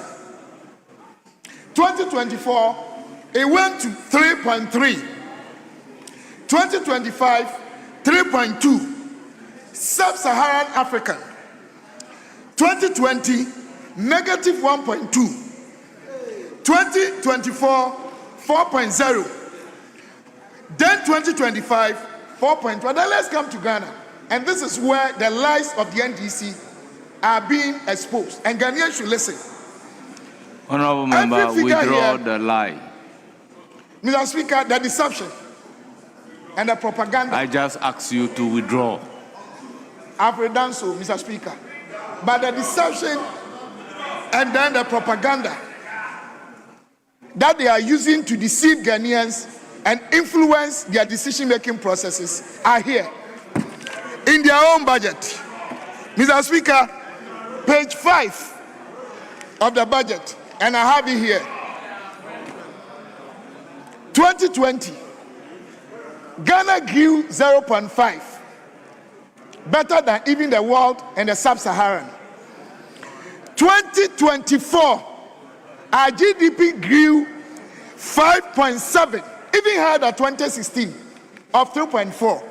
Now 2025, our economy is growing 4.0.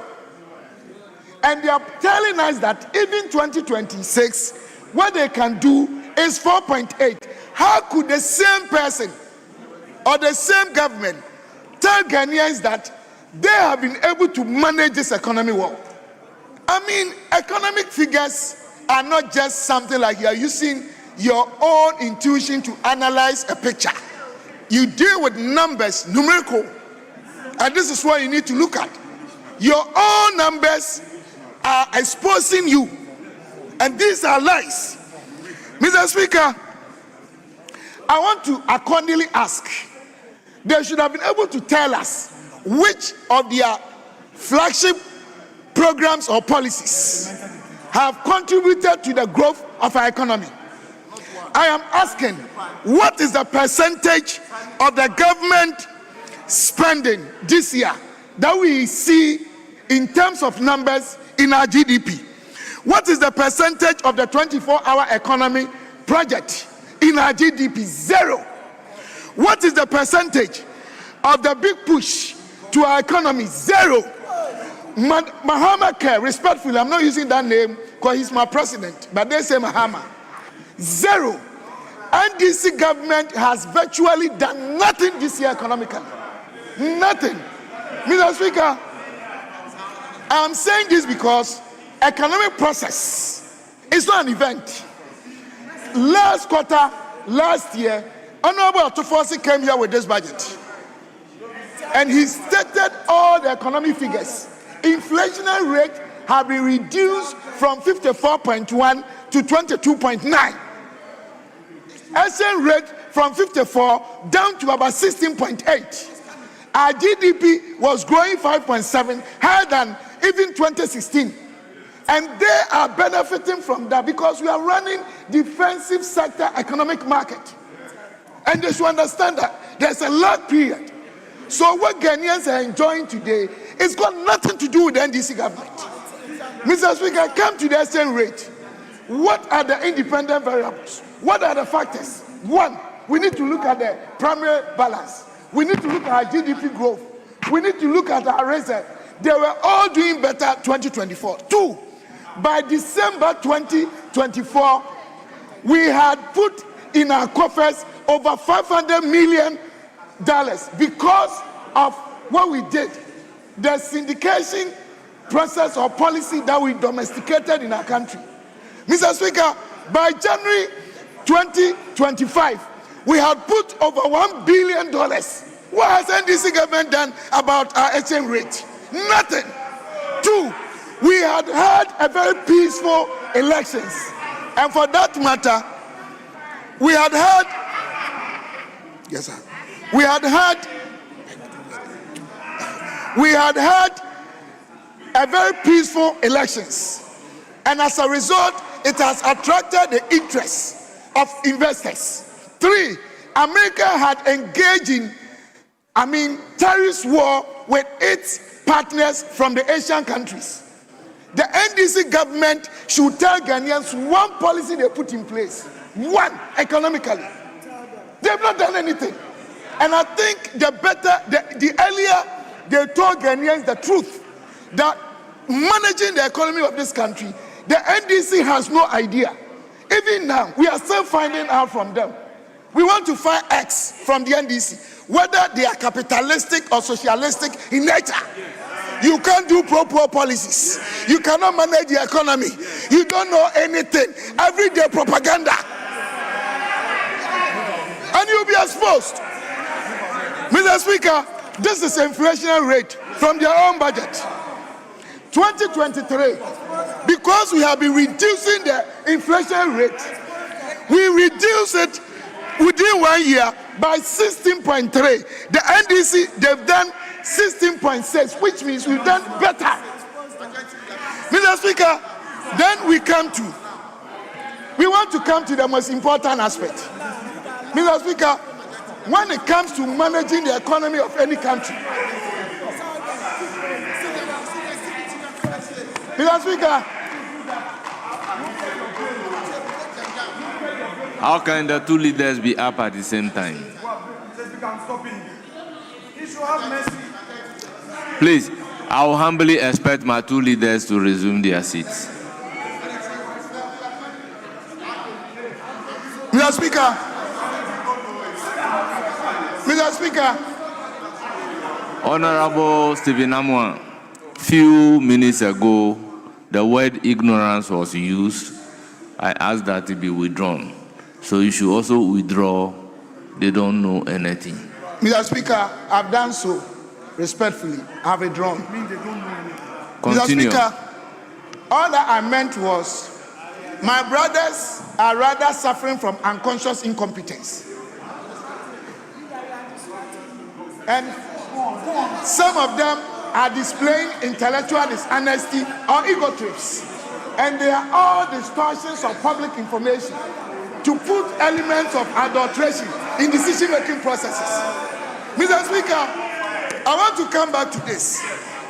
Anywhere in the world, if anybody, any government, whether in Asia or Africa or America, is starting itself on managing any who is that shouting? Well, Mr. Speaker, what it means is that our problems with our physical space, which our brothers from the other side should have given us clearly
you.